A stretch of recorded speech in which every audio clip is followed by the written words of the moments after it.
second. Give me a second, guys. I will be inviting people right away.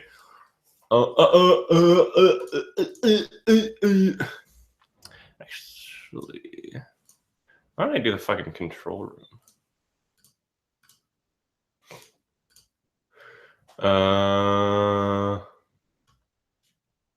There we are. Then I can see comments in here, right? I think. Actually, do chat, live chat now. I've never done it through Sorry? YouTube's before. Well, don't worry about it. Okay, so I'm going to copy the link to the Hangout. So give me 1 second. I love that you can do the URL. I remember back when you couldn't and you had to like invite people by email. It was very frustrating.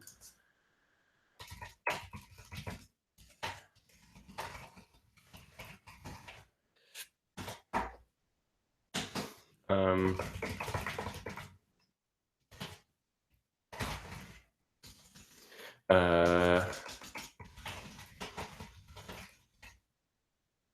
had a dream that some aliens tried to abduct me in a field, and apparently I was a woman for a bunch of years, and I was living as a nun. But it was like I had like I had 2 other friends, and they were girls, and it was like we were just pieces of shit. Like we're like the biggest whores you ever met. It's like. I need to concentrate so I can send out the emails. So you can just save it for the Hangout. 1 minute from now. Just let me invite people. I'm typing up my invite. So they're just like I'm just I know. Okay. Here's the link if you would like to watch on YouTube instead.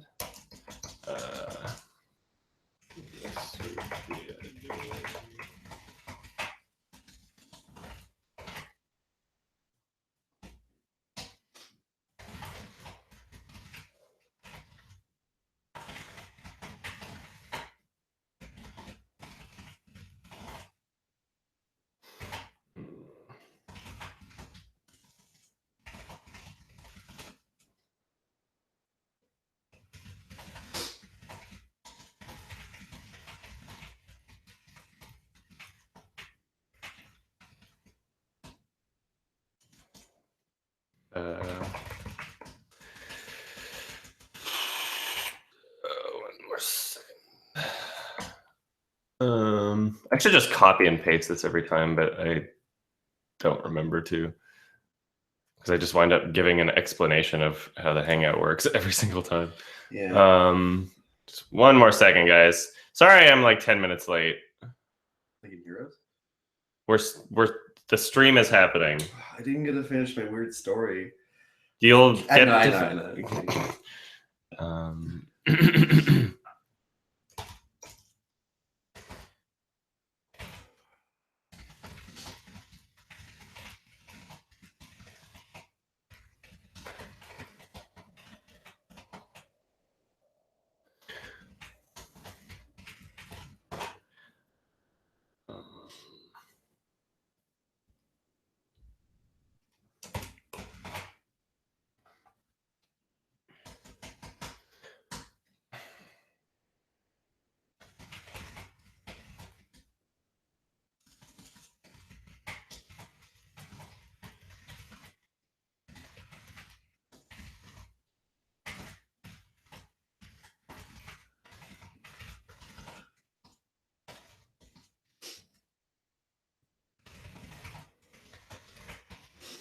First, like 5 minutes for people who watch this on YouTube later is going to be very boring for them.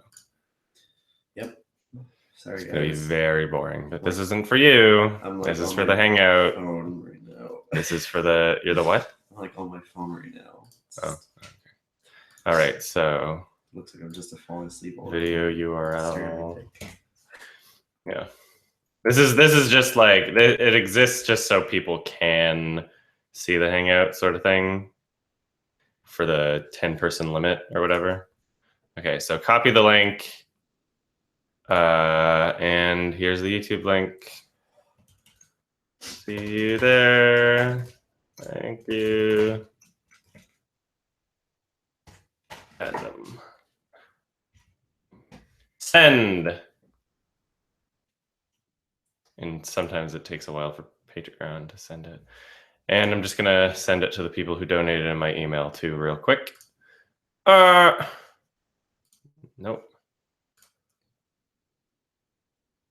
Yes.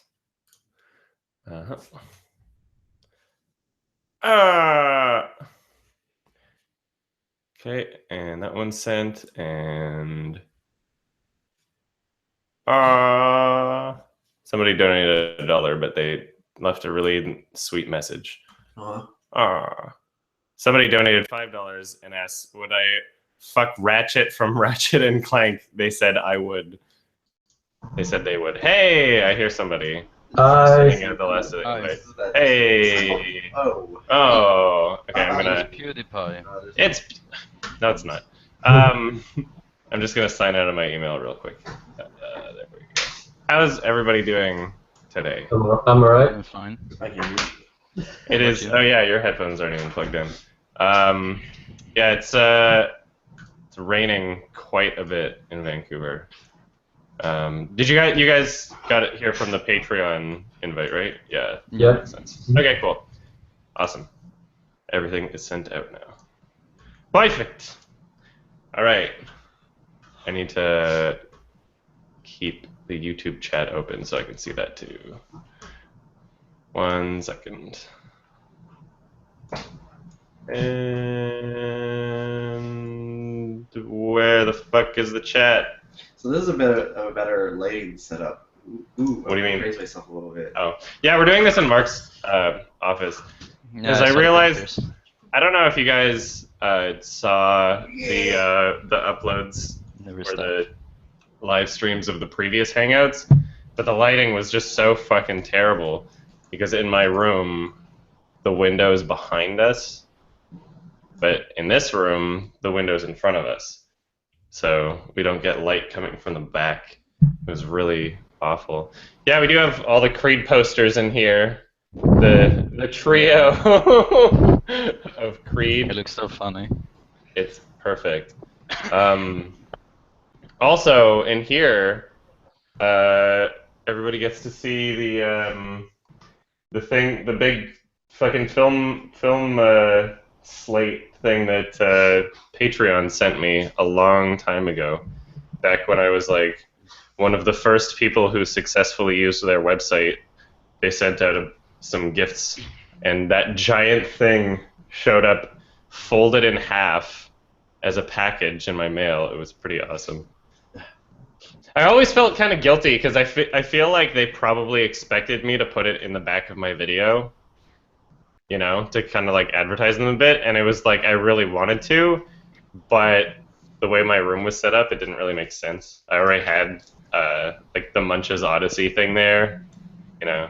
But anyway,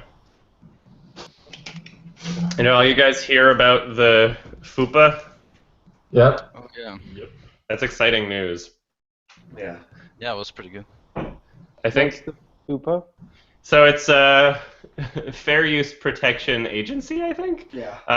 But anyway, just check out Great H3H3 Productions channel, and their last 2 videos explain everything about it. Basically, there was I think it might have been Ethan Ela, their vlog channel, maybe, but no, it was definitely on their main channel. okay. No. Yeah, basically they're getting sued by another YouTuber, and this other YouTuber is like just a very, very insecure man. And didn't like that they were criticizing him in any way, so made this completely frivolous lawsuit. I guess like everybody else who's talking about this subject is like very careful how they word it, making sure to say allegedly.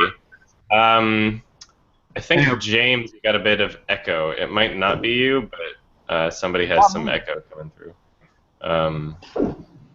Hey, John. Haven't seen you in a while. Wow, we got this filled up really fucking fast. I've never had the Hangout fill up this fast before. So, yeah, wow, we hit our 10-person limit like right away. But anybody else who got the link and isn't as fast, I will still pay attention to people in the chat in the side, just not as much as the people in the direct hangout. There's a bit slight priority here. Anyway, yeah, the guy suing H3 is named Bold Guy, or Matt Haas, and he makes parkour pickup artist parkour videos, and it's really embarrassing. Fucking hell! Did anybody notice the tag that I left in the YouTube link? Oh, you can't even see it. Fuck. I put forking ale as the tag. God. Should have put Dogman. Yeah. Oh no! How Stop! many people are on this now? Dude, There's all this. Why is Dude, everybody I all on was about one of the Dogman? leading men in the meme team. I'm I was surprised posting people- all types of memes. I'm surprised people know about Dogman because like the original video with like all Dogman is like deleted because like I was too lazy on vacation and I didn't save that video on Twitch. But it's so funny that people are still. Do you want to talking about explain it to Dogman. people? I I mean, it was made too good. one of the spiciest secret memes, and everybody has picked up on it. I'm surprised. It's like a secret code if you know about Dogman. Do you want to explain it more than that? No. Okay. No, Why No. should I explain it? Nobody should it's a explain it. secret Joe. meme. I don't understand what you're It's a talking secret about meme. either. Ooh, sorry. PewDiePie is always on the latest memes. That's PewDiePie right there. Yeah. I'm Swedish, I'm PewDiePie, and my name is Felix. Yeah, there you go. Doomed. Yeah. I'm also doomed. Swedish. Nice. Where is everybody from? Where's everybody from? I'm also sweet-ish. Oh, fuck you. Nice one. Fuck I'm you, gonna Mark. ignore. Can anybody hear me or? Yeah, we can hear you. Yeah. Yeah, good. I'm from Austria. Nice. Oh, nice. How is I'm it down gonna under? ignore.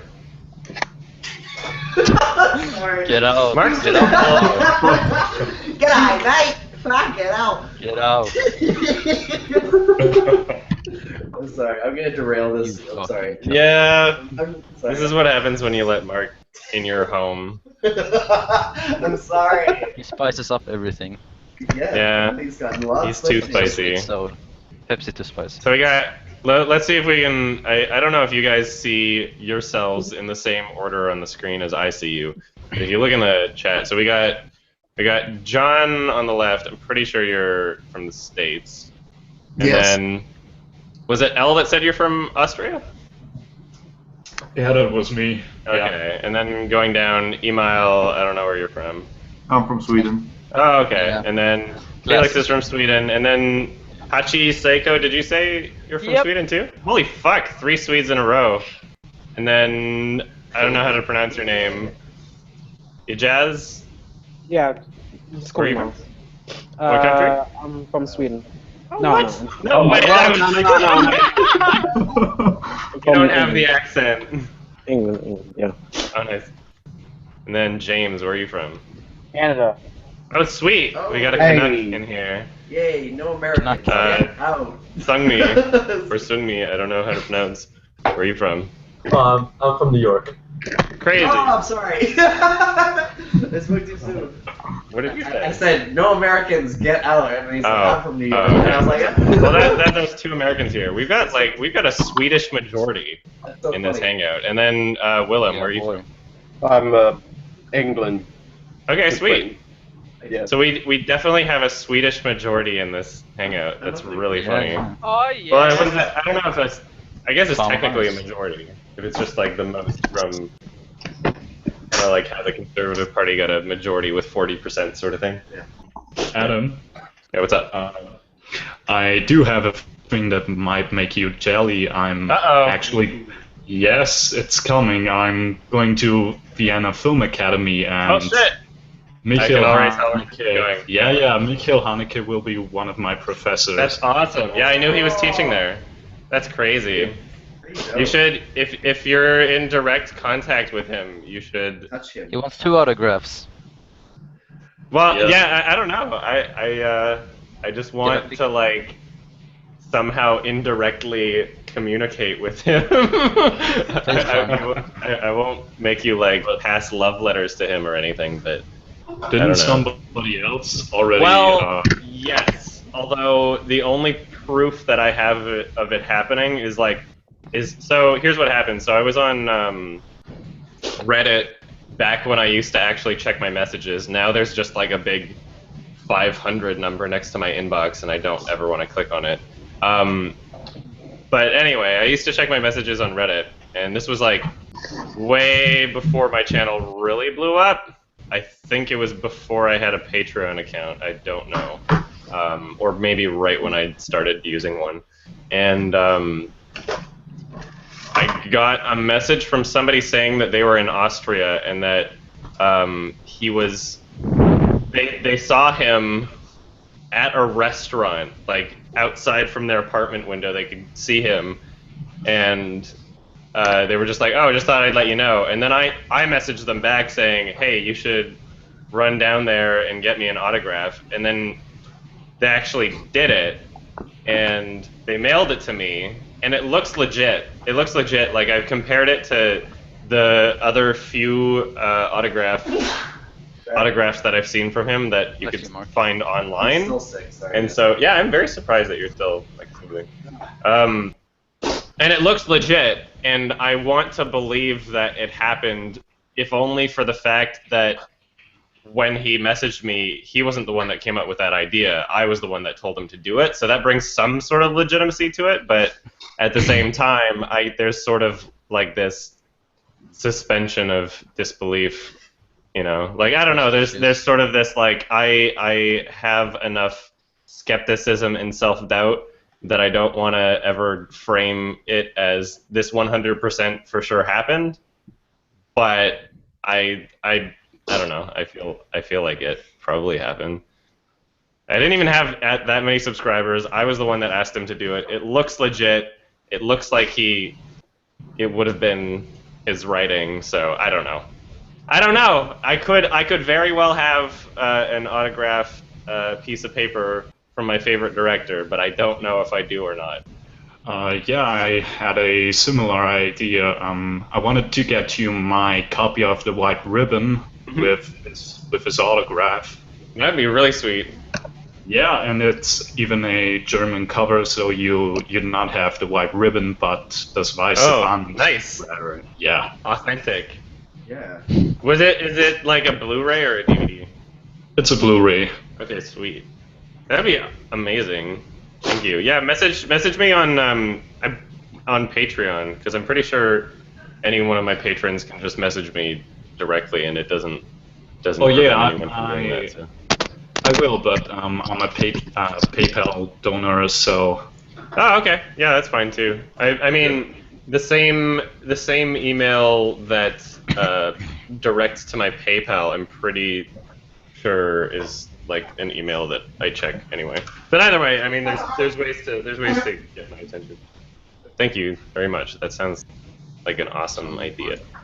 Yep. And if it's a Blu-ray, I can watch it region free anyway. I've kind of like hacked my PS3 to. I don't know. I do think that it's region B actually. No, yeah, that's fine. My old roommate had a hobby of like modding and repairing PS3s, and he would just do it for every like friend that we knew. Somebody would be like, my PS3 isn't working. He would be like, oh, it was just the laser, and like it's his whole hobby is just fixing PS3s. And I managed to come across. I wanted to get a fat PS3 a couple of years back just so I could play PS2 games on it, because I have even though the PS2 exists, this like tiny whatever new PS2 that they don't even sell anymore, the laser's shit. I don't know if any of you guys were aware of that, but the laser just sucks ass. And so I have all these PS2 games, like I had Half-Life whatever on PS2, but I won't even play on the PS2 because the laser's so bad that even if there's just like the tiniest scratch in the world, it's just like it won't even play it.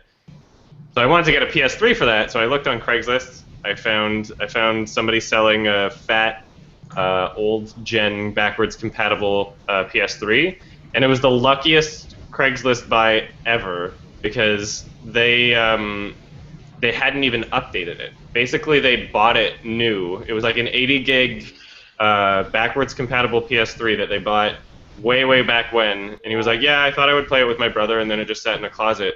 I checked it out. I'm like, this is still the old firmware, and so I was able to jailbreak it, kind of.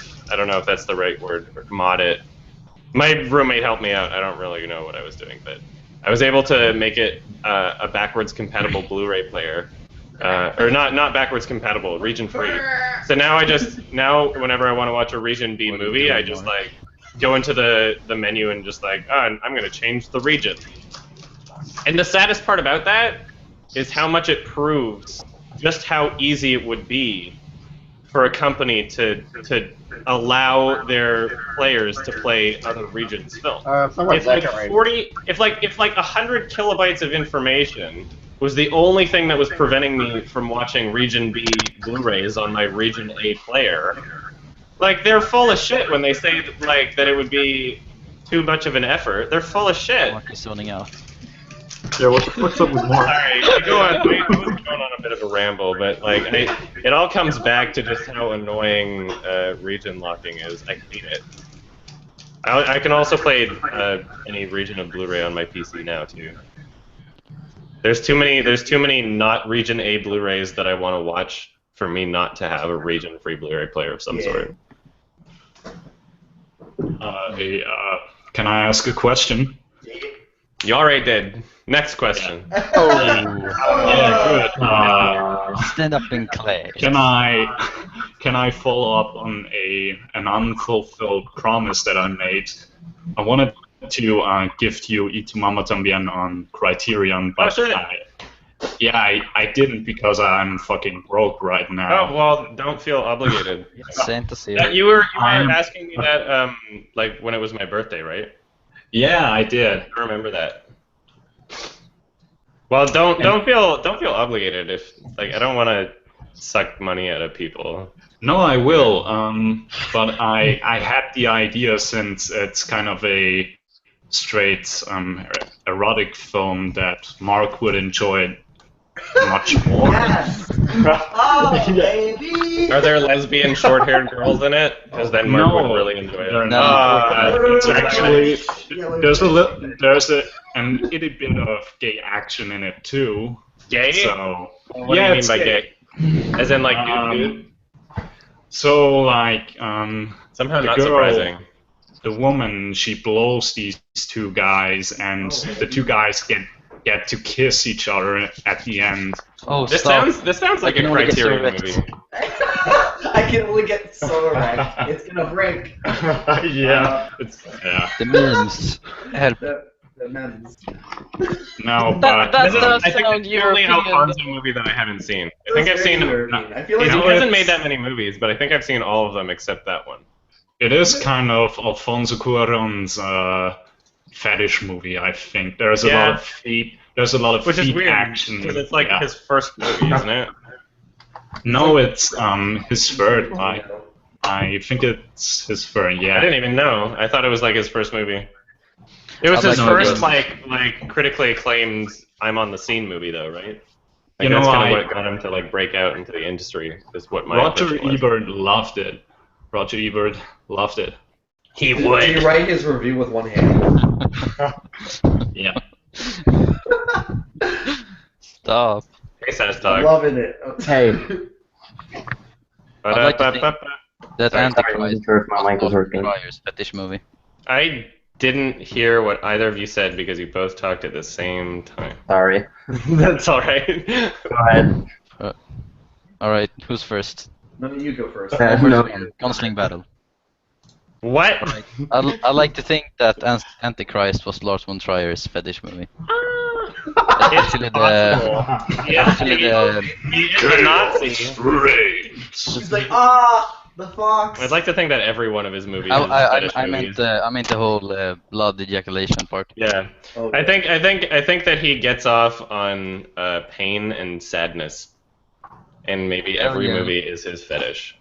He taught me that every time I punch somebody, it's me sexually assaulting them. Really, It's No, wasn't that Nicholas winning Refn that said that? violently. Saztog, I'll get to your question in just a second. Somebody asked in the comments. Oh no, it's fine. Advice on growing out my hair or growing out hair like mine. I don't really have advice. You kind of just Don't like. cut it. Oh yeah, I mean, you want to cut it every once in a while if you get like split ends or something, as in like just trim it. But otherwise, you can't. Like I don't know. I think people look at my hair and think that there's some magical secret to getting like straight, decent, thick hair. But it's really just the genetic lottery. I grow out my hair because I have the hair that supports it growing out.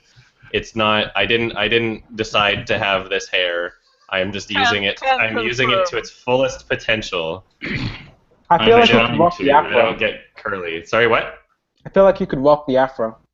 Yeah, maybe. I could do anything I want with this hair. I could do the fucking mohawk and be like 10 feet tall instead. Saztog, you had a question, right? No, not really. Honestly, I'm just. I guess I'm really privileged to be here since you're we're just all privileged. like I watched. Computers. I think I've watched every single one. I think 3 times I think at everybody on least. the computer is really privileged, actually. Yeah, I bet. Very, And it's a like, very I guess point. how you kind of compare Conor Oberst as your inspiration. That's kind of what you are to me. I appreciate No, that. it's. I mean it. Like you Uh, kind of inspired me a lot in how I'd like to make my own content someday. that's really cool. I Yeah, appreciate it. I really appreciate it. Thank you very much. I was preparing like 2 hours before. Oh no. the- What do I say? How do I act? That's really funny. It's all Well, names. you didn't drop the spaghetti, so. yeah. I did. That's Sorry. alright. Solo.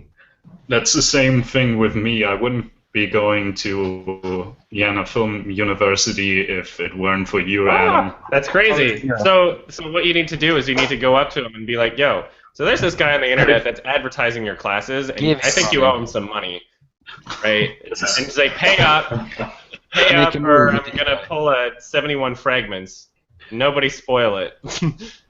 Only people who have seen that movie will know what I'm talking about. Anyway. Would you? I need to watch all of his movies again. I want to do another. When I watched all of his movies, it was in a marathon. I was with Shay, and I was just there were points where I was like starting to figure out that he was my favorite director, and so Funny Games was one of the first. I think it was the first movie that I ever watched from him, and then after that point, or Funny Games US, I mean. And then after that point, I think I watched The White Ribbon and Cachet. No, yeah, I think it was Funny Games and then Cachet, and then The White Ribbon for the first time. And then I was like, well, holy shit, this guy is crazy. And I literally went on eBay and I tracked down every single one of his movies that I could find, except for The Schlub. I still haven't seen The Castle, but now I own it in the box set. So we had every single one of those movies, and Shay and I literally did an entire marathon of every single one of his films, and we kind of like crisscrossed them between like new and old, so we didn't really watch them in order. Who's Shay? Who's Shay? Shay? You can see him in some of in my old videos.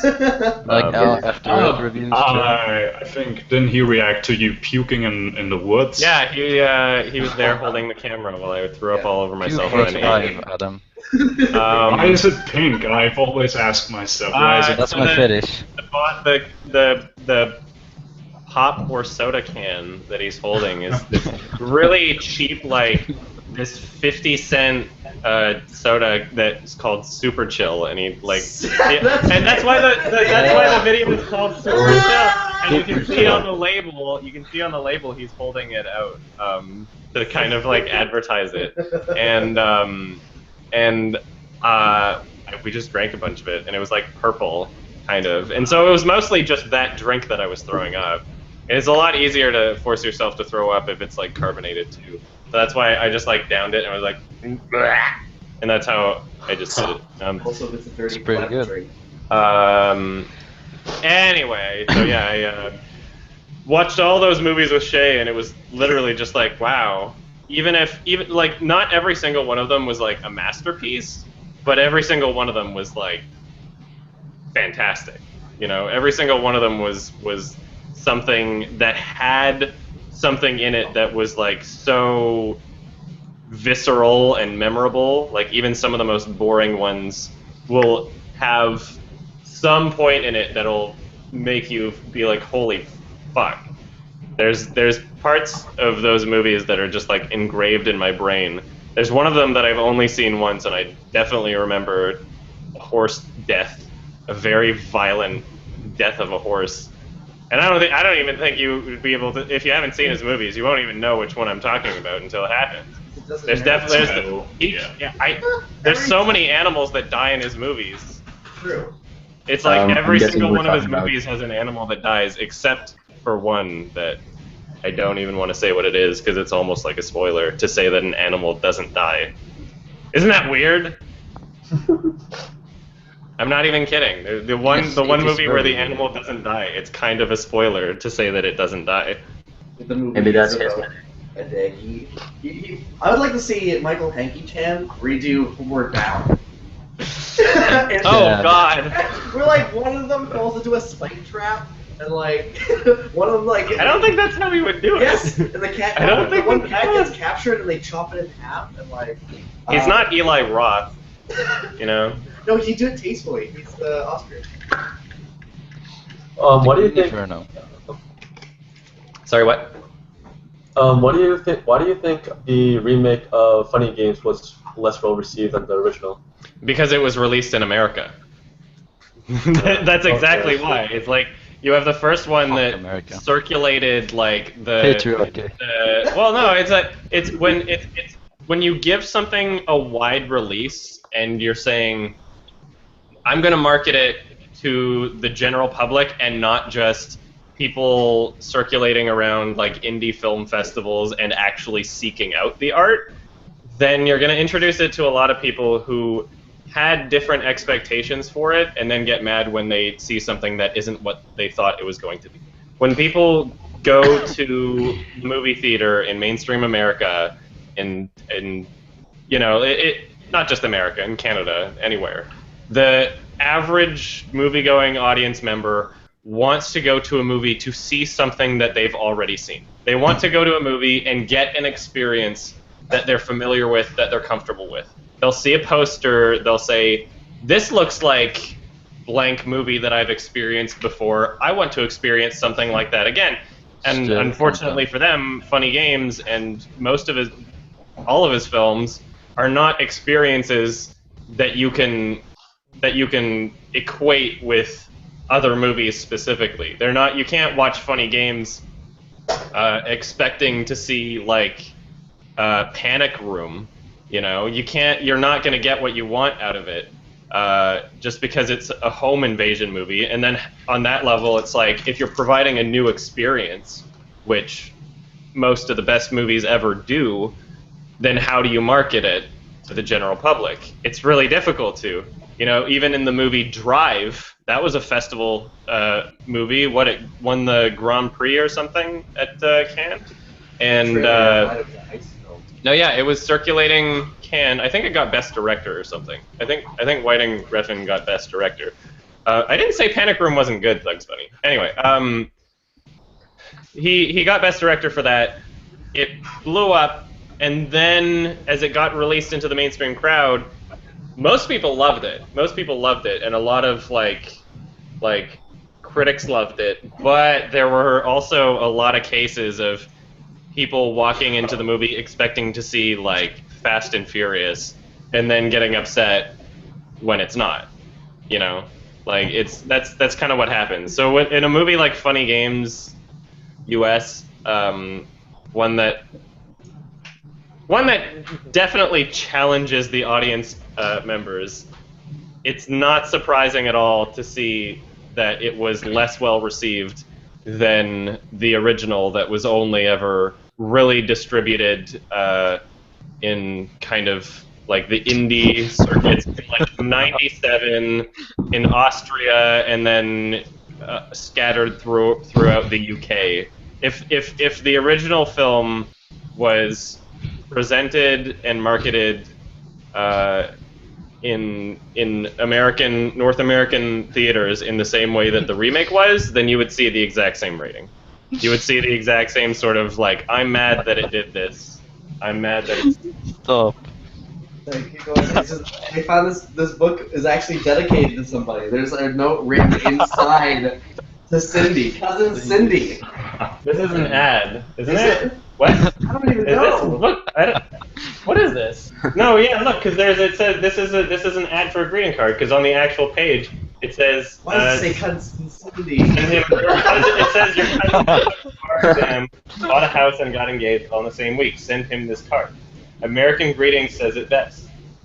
They're trying to compete with Hallmark, but bullshit. I thought it was for Cindy.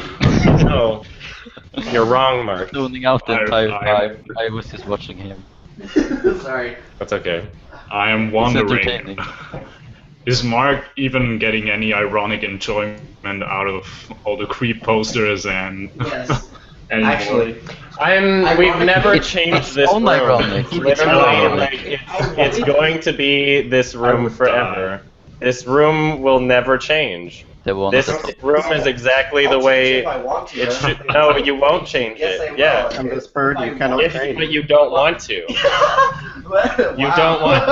That always makes me want to change it. I don't see that there where we're disagreeing here because we should, like this. He loved me when no one else both did. agreeing. Ah, fuck! Did I screw up Yeah, the you did focus? fuck it. How do I fix it? it was What it the was fuck is alright. this depth of field? How do I? Just leave it. Just leave it. It's fine. Good. Disgusting image. Leave it. Stop. I thought you knew everything about film. What's this webcam? Logitech. Well, I'm more of like a presentation kind of. I don't even want to call myself an Look up expert. that I'm more well versed in like how the final product should look, but don't ever come to me asking technical questions on film cameras because I am not a like hardware kind of person. I'm not a techie. That's And the same rat thing factory. with computers. It's like I know software very well. I can, if somebody is having like a software issue, like a specific program, I'm well versed in like 5 or 6 different editing programs. But if it came down to like having a conversation about a graphics card, I don't know what I'm talking about. It's literally like I'm not a hardware person. I'm honest, I have the least dang picture. Sorry, what? I had a question. Sure. I try to follow your Twitter, but Yes. it's difficult because I don't use Twitter that much. But I was thinking when, like, you wrote something about the music you're gonna record this summer. Yes. Like, do you know when and how much you would record, and when it will be released? Actually, I posted a photo of the track listing on the An Unkindness Music page on Facebook. So if you want to look at the track listing, it should be the first post there. If you just search up An Unkindness on Facebook. Yeah, I know. And as for when, my first session is in a week and a half, and so I've already booked a decent amount of studio time. I'm looking to record like 16 songs, and it's all varied in terms of how many instruments are in each song. One of them is literally just piano and vocals. Most of them are like a full band. And fun.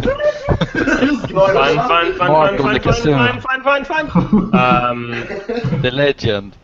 And yeah, it's I included every.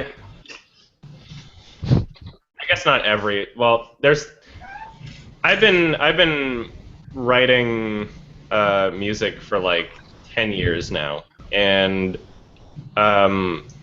that's actually the album title is 10 years because I am it's kind of like a concept album in the sense that it's all chronological in terms of when the song was written.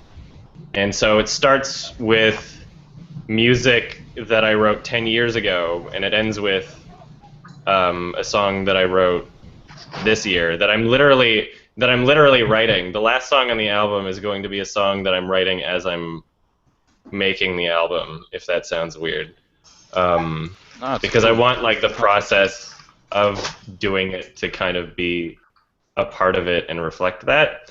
And so it's a concept album in the sense that kind of like an artist has a discography where you can see how their writing and lyricism and tone and presentation changes throughout maybe like 3 or 4 albums over 10 years.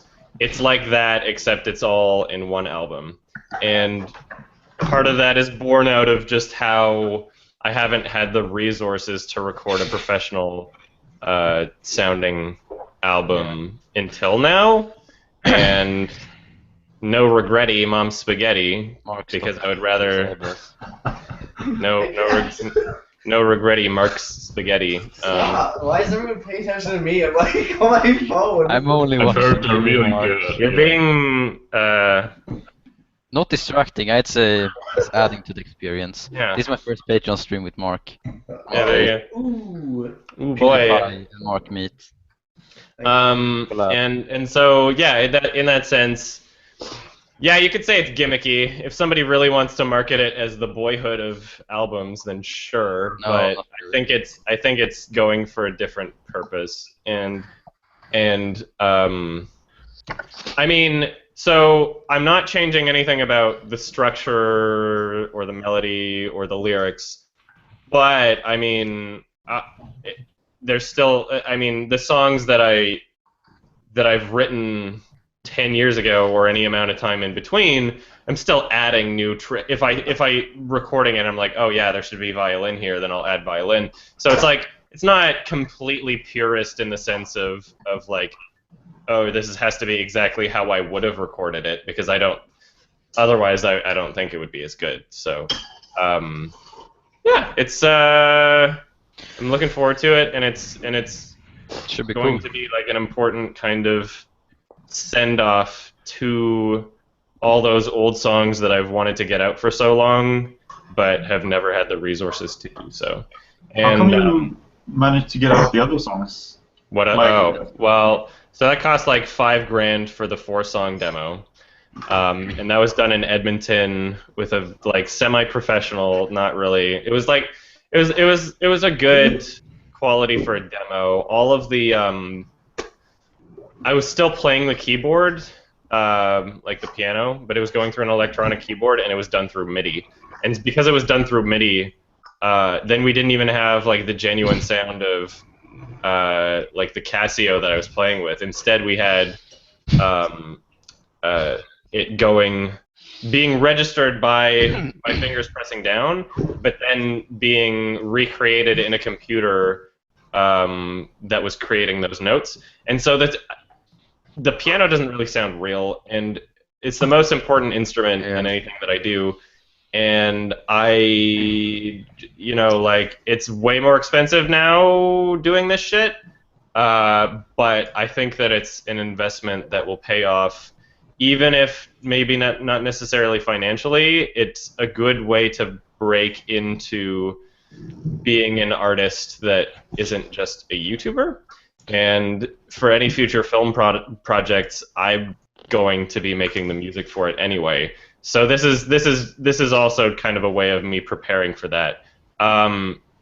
Anyway, so the studio that I'm going to be recording at, I'm going to be using like a real piano, which is going to make shit tons of difference for my ears at least. And I'll be using a real drum kit, and I've got a friend that is better at violin than I am that I'm gonna get to play some violin shit. And yeah, and basically my mindset for this whole project is I don't care how fucking long it takes as long as I get something good out of it. So my first recording session is in a week and a half, and then over the next like 3 months, I'm doing 1 recording session a week. A lot of people recording an album and a lot of people in bands would be like try to get like 4 or 5 sessions a week. But A, I'm doing this film review thing.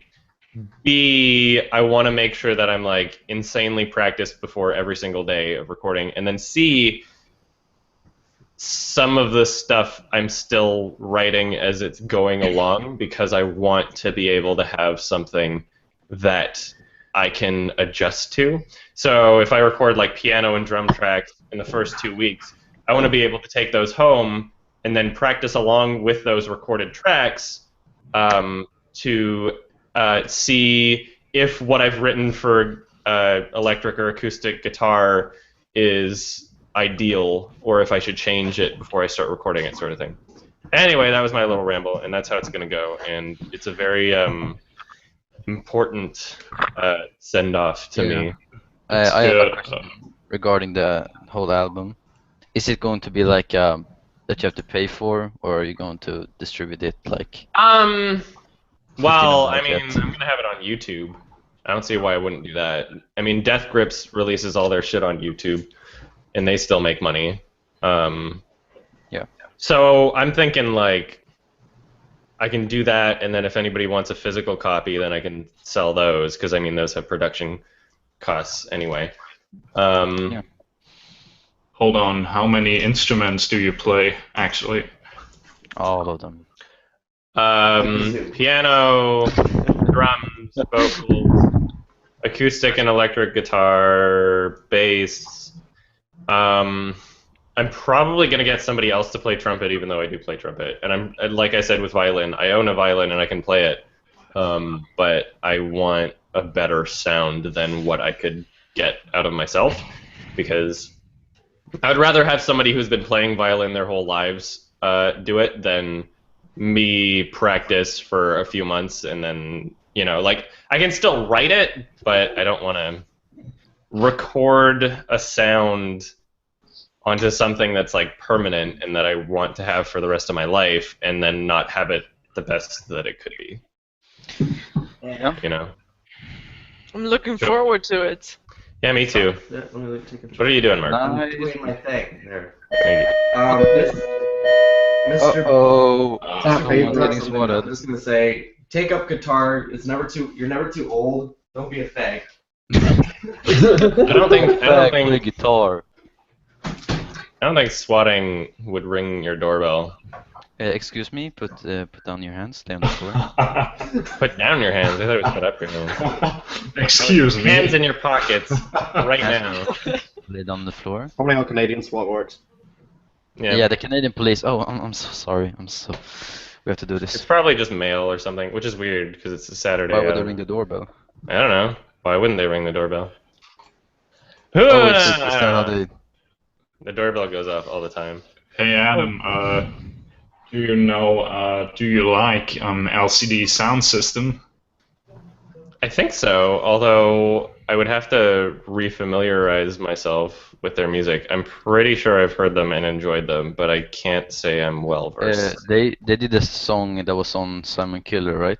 The club scene or whatever. Oh shit! Yeah. I like that song. Yeah, I really like that song. It's really fucking long too. I think it's called Dance Yourself Clean, I think. Yeah, Dance Yourself Clean. Yeah, I like that song a lot, and that movie has a great soundtrack. Yeah, like the other song, one of the like.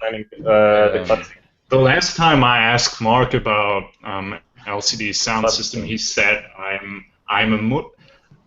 asked Mark about LCD sound system on the last stream or some stream, and he said that I have a mush mouth. Only people with mush mouths. You, Mark. How dare you? This coming Is he worth quoting at this point? Actually, yeah. Yeah. What about? The thing I like the most that Adam said like, "What? What are you talking about?" And Yeah. That sounds like just something I would said, say. I'm True. kissing my dad with my mush mouth. And Mark's dying. Jesus. That's Marky move for you. That does sound exactly like me. Even if, Yeah, but even if I didn't say that, if somebody quoted me on that in like a court of law, I would be like, "That's me. I'm sorry." Like that probably was me. Did you call him Marky Moo? Marky Moo. yeah, I did. That's hilarious. I'm a mookin. He has the same hairstyle except for the color. Yeah, dye pink. What? Hashtag turn Mark into Markiplier. Markiplier. Yeah, Add Markiplier. some crayons and then you can Cardigan. pour it in your hair. That's what the Merc Place video should turn into. It's Oh, just God. Markiplier. Dude, do another Mark play so I can dislike it. Okay, good. Whoa! It actually is one of the I'm most kidding. disliked videos on like Adam Plays. Which is But honestly, like for real, Mark, what about this dog, man? I really want to know, you know. I The spicy ass man. Chief, what about this dog, man? He uses a hacksaw just Yeah, like a regular it's like any dog. other dog. I've always liked to think that I can do a good Mark impression. Actually, Yeah?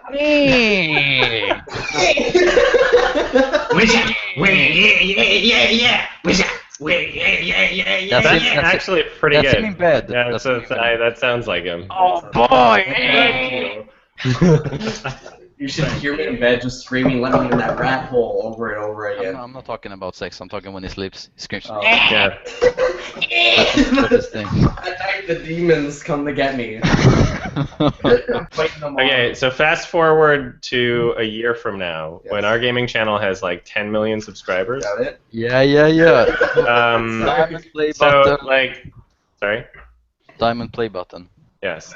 If Yes. when our YouTube channel, when our gaming channel gets really big and we infect everybody with all the spiciest memes, like how awful is it gonna be to hear people just parodying your voice everywhere we go? Yeah, I mean the comment- Forever. You know what I I mean? won't be able to escape anymore. That's what Yeah. the funny thing is like typically the way I am is like that would probably annoy me, but the thing My is, friends do it already. It's really. But the thing is, I think I would actually love it if I was a living meme, and I You are a think living meme. I am a living meme. But I think it would actually, I think it would grow on me, and I'd actually love it if people saw me in the street and they're like, like a big rat, like people wearing rat masks and going up and like trying to tickle me. That'd be great. I mean, Tickle you. How specific. What a request. I so I shall pulled honor out you my with the highest jeans and tickles. started tickling me down there. Somebody asked. Somebody wanted more specific thoughts on the guest. So Give it Mark and up I to tried to me. watch it on the plane, Or and something. it was like so bad that it seemed like a parody of itself. Isn't that the guy who is gonna direct the new the remake of that Asian flick? I don't remember what Yeah. it was It's really- I Saw the Devil. about. Yeah. Yeah. He's remaking that, and he's doing the new Death Note movie, isn't he? Yeah. Oh Jesus. no! Wow. Our legacy. The new Death Note movie is already in pre-production, so. I know. Who is it Yeah. cast now? I Uh, remember when it was like for the longest time it was going to be Zac Efron, but I don't think that's. Now it's Merc. it was I the think most. I think it's the guy from In The Fault in Our Stars, the guy who plays the blind kid. Oh, the blind kid. Okay. Everything's Yeah. upsetting. I've only read the book. Yeah, Was that why? I've only read the book. Yeah. That piece of shit. The guest. That piece of fucking trash. The guest. Whoa, Yeah. whoa! No, Calm no, down, no. Mark. Calm down. Calm Adam down. Wingard. I see his face, and he's made some of the worst segments in VHS. VHS and whatever. Yeah, and people yeah. really overhyped Your Next. They were like, "Oh my god, it's a return to like real horror True movies." horror. And I was just like, well, I mean, I guess in like 2003 this would have just blended right in, but that doesn't mean that like it wasn't really just trying to be a period piece or anything. It's not like House of the Devil where it felt like it was from another time independently of just people died in a slasher movie, you know? Like, there wasn't anything about Your Next that felt like really all that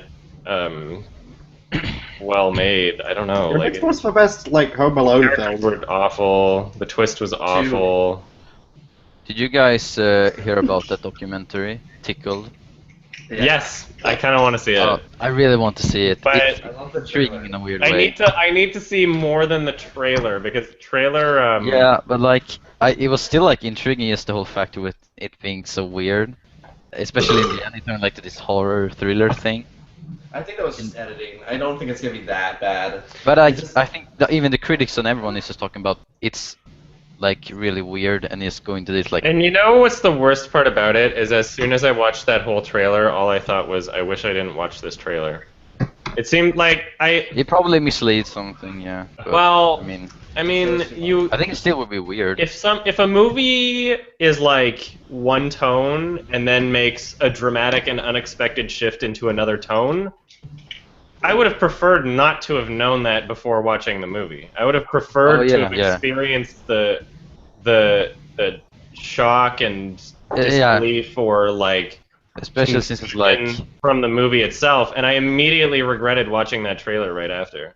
I was like, fuck, like if it does turn out to be that experience and it is good, I don't want to know that beforehand, you know? Yeah, but I felt like the movie should have done that.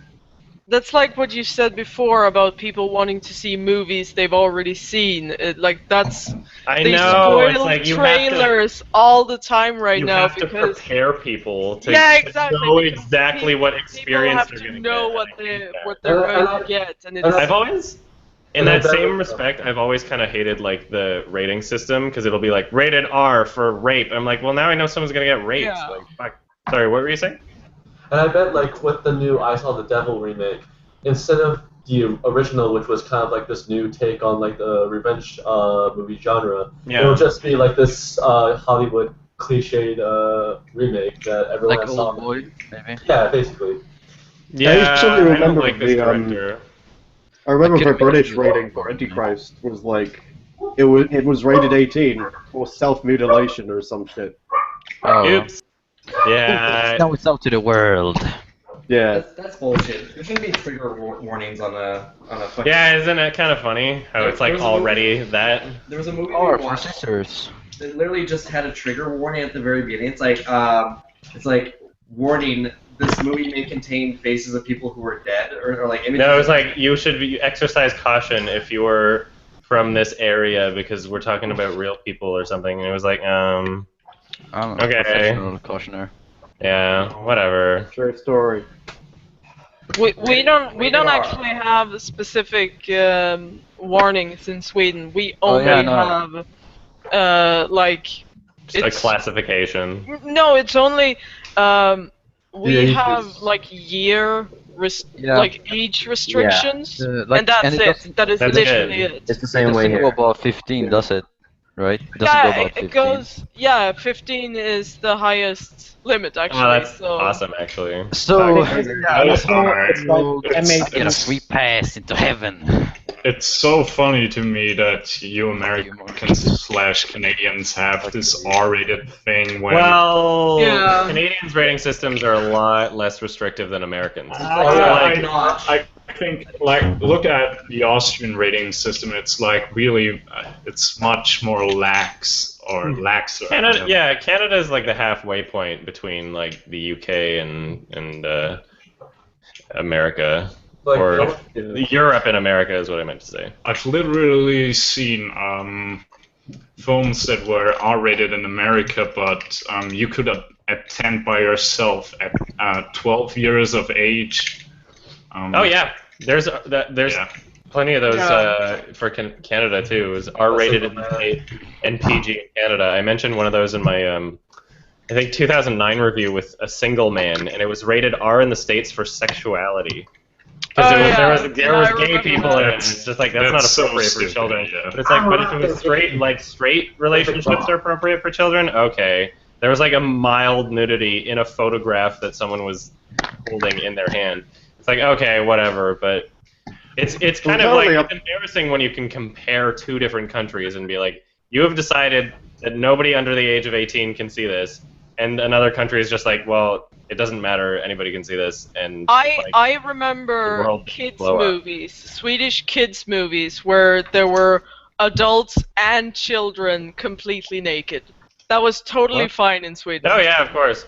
Yeah, there's such an awesome film about heroin addiction. I don't know if you've heard of it. It's called Christiane F.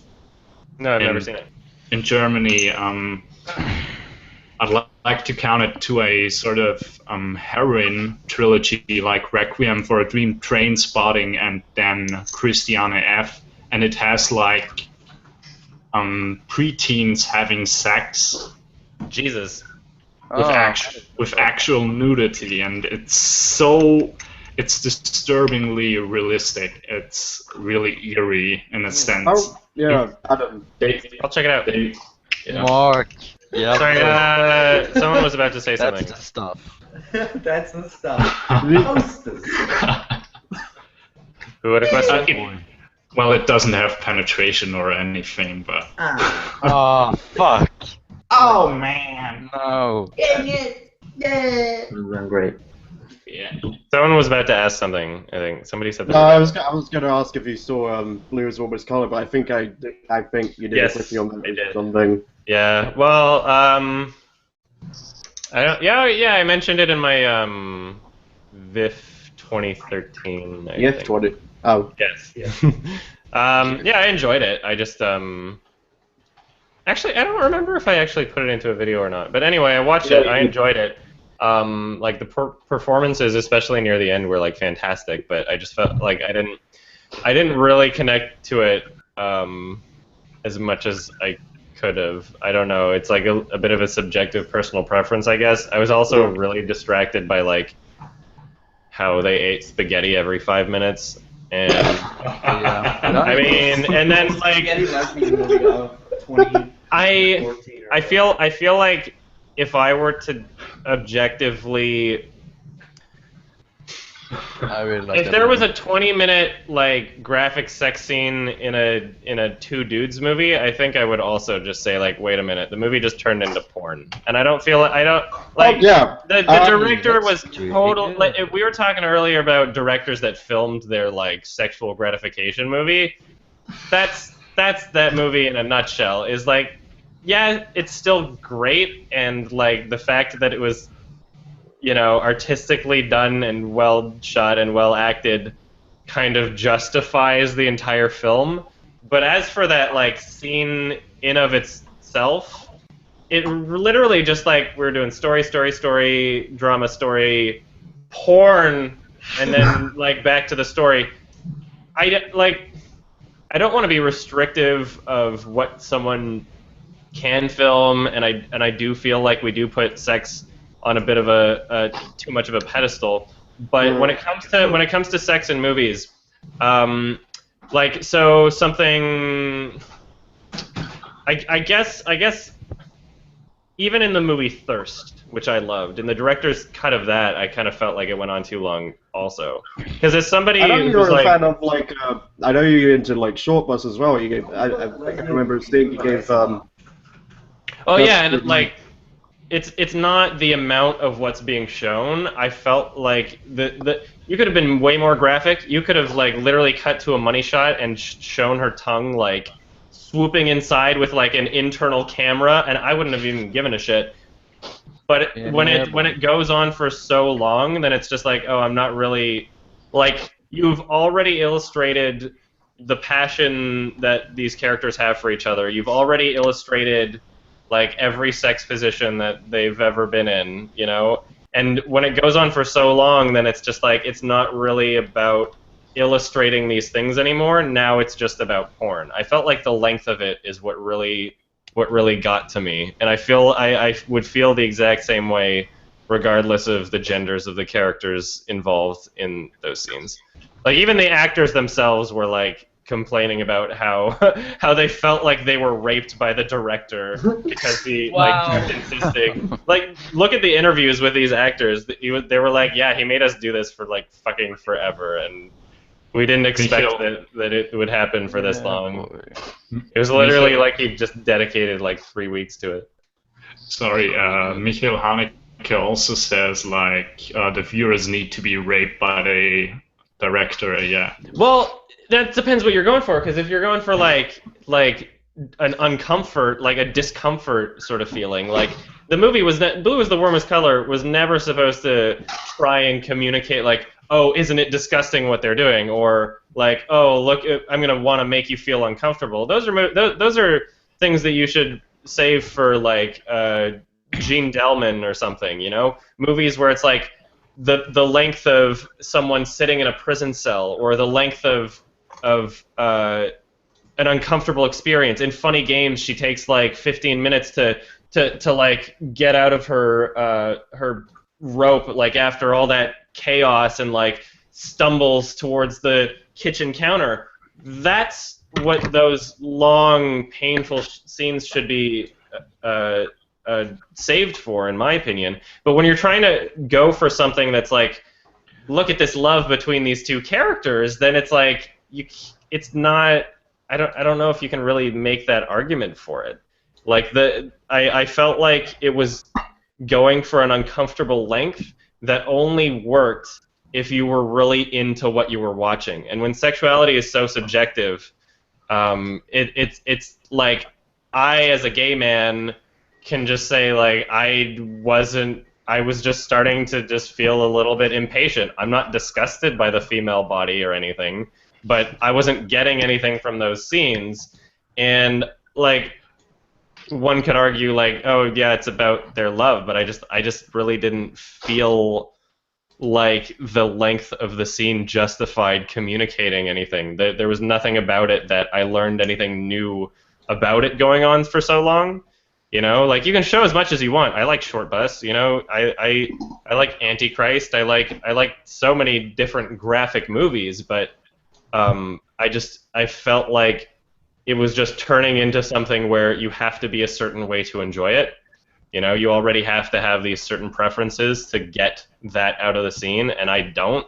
So I was gonna say about Gaspar Noé's Love. What did you think of that? Because I saw you give it like what movie? Love by Gaspar Noé. Or whatever. Oh yeah, that was fucking boring. Yeah. I was at TIFF and he was there, and after the movie, he like did a Q&A on stage with the main actor, and it was really funny because it was like the main actor goes on stage. I'm like, oh, we've all seen your penis. He's just like, it was kind of funny. Like, I mean, I wouldn't have gone to that movie if I didn't feel like a mature adult that is okay with sex. There's literally a scene, but it was kind of just like. It wasn't the sex that turned me off of the movie, and again, that was like a dude and two girls, right? I'm not gonna really get anything out of that either. But it's good. It was artfully done, but it didn't really have a story, and everything was kind of confirmed by him and his Q&A after the fact, where he literally just said like, we kind of just made it up as we went along. We didn't have a script. He literally said that, like they didn't even have a script. Heard about that. It's the same with Inland Empire. David knows Love, and I mean, I loved Enter the Void. I'm still looking forward to seeing Irreversible, which I still haven't seen yet, unfortunately. Yeah, but nobody spoiled that. Yeah, no. And it's very good. I don't know. I just like the biggest problem with Gaspar Noé's Love. Noé. I think Gaspar Noé's Love. The biggest problem was that it wasn't focused on anything, and it was very difficult to care about anything that was happening. And it was literally just like, I appreciated it for being experimental. I appreciated it for being better than Nymphomaniac, but it still didn't have real character struggles that you could care about. I mean, you don't have to have a character struggle in a film. You can be talking about other things, but there was no hook to it. And I felt like Short Bus, you know, having unsimulated sex in a completely different way. I mean, all of the character struggles in that film are engaging and relatable and entertaining, and you know, things are happening. There's like a progression. But there is a good thing about Love. because I did a strategic thing and I bought even the media book of Love just because I did it. But good old magazine. I haven't watched Love to this day. Sublime. But I think in a way, just because it was so controversial and that's why it's fun. Unsimulated sex and all, the BD, the Blu-ray disc of Irreversible gets released this summer now. Oh, crazy! It's art. Oh, I'm excited. Wow. It's already on my wish list. Yeah. Was the BD called SM? Oh, fuck you. Hey, that's pretty good, Mark. I don't know if Adam already knows this or like. He's on fire today. Nobody can stop him. I don't know. It was also the already gimmick of knows this. 3D. Also, the thing about Short Bus is that they kind of break it up, sort of all the fetishes and all the sexualities. With, I think the one scene that breaks it all up is the peeing scene when she sort of goes and pees and interrupts herself, and it's really anti-fetishist if you think about it. Like, people get really I don't even turned remember off. that scene. I haven't seen it in a while. You know, she's in that lesbian lounge and she's talking with all the girls and she can't get an orgasm. You know that? Oh yeah. And a Chinese lady, and they suggest to her that she goes and pees, but breaks it up, so she stops and goes. She stops and goes, and it's like peeing. Oh yeah, no, she's doing Kegels or something. Yeah, and it reminds you of the realness of it all. It earths the movie on reality, in a sense. Mm-hmm. I thought it was really good. Yeah, really touching movie, actually. It was, like the scene with the old man, the politician or whatever. Spoilers, by the way. I missed one. I'm not gonna say anything specific about it. The scene with the old politician telling his story about being gay when it was less acceptable, and having that one song from the soundtrack being played live, like that scene alone is just so fucking good that like the rest of the movie, even though still like a very cool, experimental, unique, original movie, like that scene alone is what really sells it. I think if that scene wasn't in the film, then I might not like it as much. Need to watch it. It's definitely the big selling point of the movie. What's funny about that movie is I knew exactly what it was, and I had it on my computer, and I had 3 friends over in my room or something, and we were just hanging out, talking about shit. It was Shay and Michael Batt and maybe one other person. It was and then all of a sudden I'm like, yeah, just fuck it. I pressed play and they didn't know what it was. They're like, oh, what's this? Opening scene happens and it's just like porn everywhere. They're like, what is this, Adam? Like, what are you playing? What are you showing us? I'm like, it's a movie. It's art, guys. It's not porn, it's art. It's a halfway point. Porn is art. You can, however, make a point for Love and just say it's good porn. I think you can make that case. Yeah. It made me want to try Opium. Yeah, good. That's what I got from that movie. Is I want to try Opium. That's all I got. Boy. And relate. On the. I don't know anything about it. In Sweet Boy. Yeah. All right, let's see what the comments are doing. How's your guys' week been?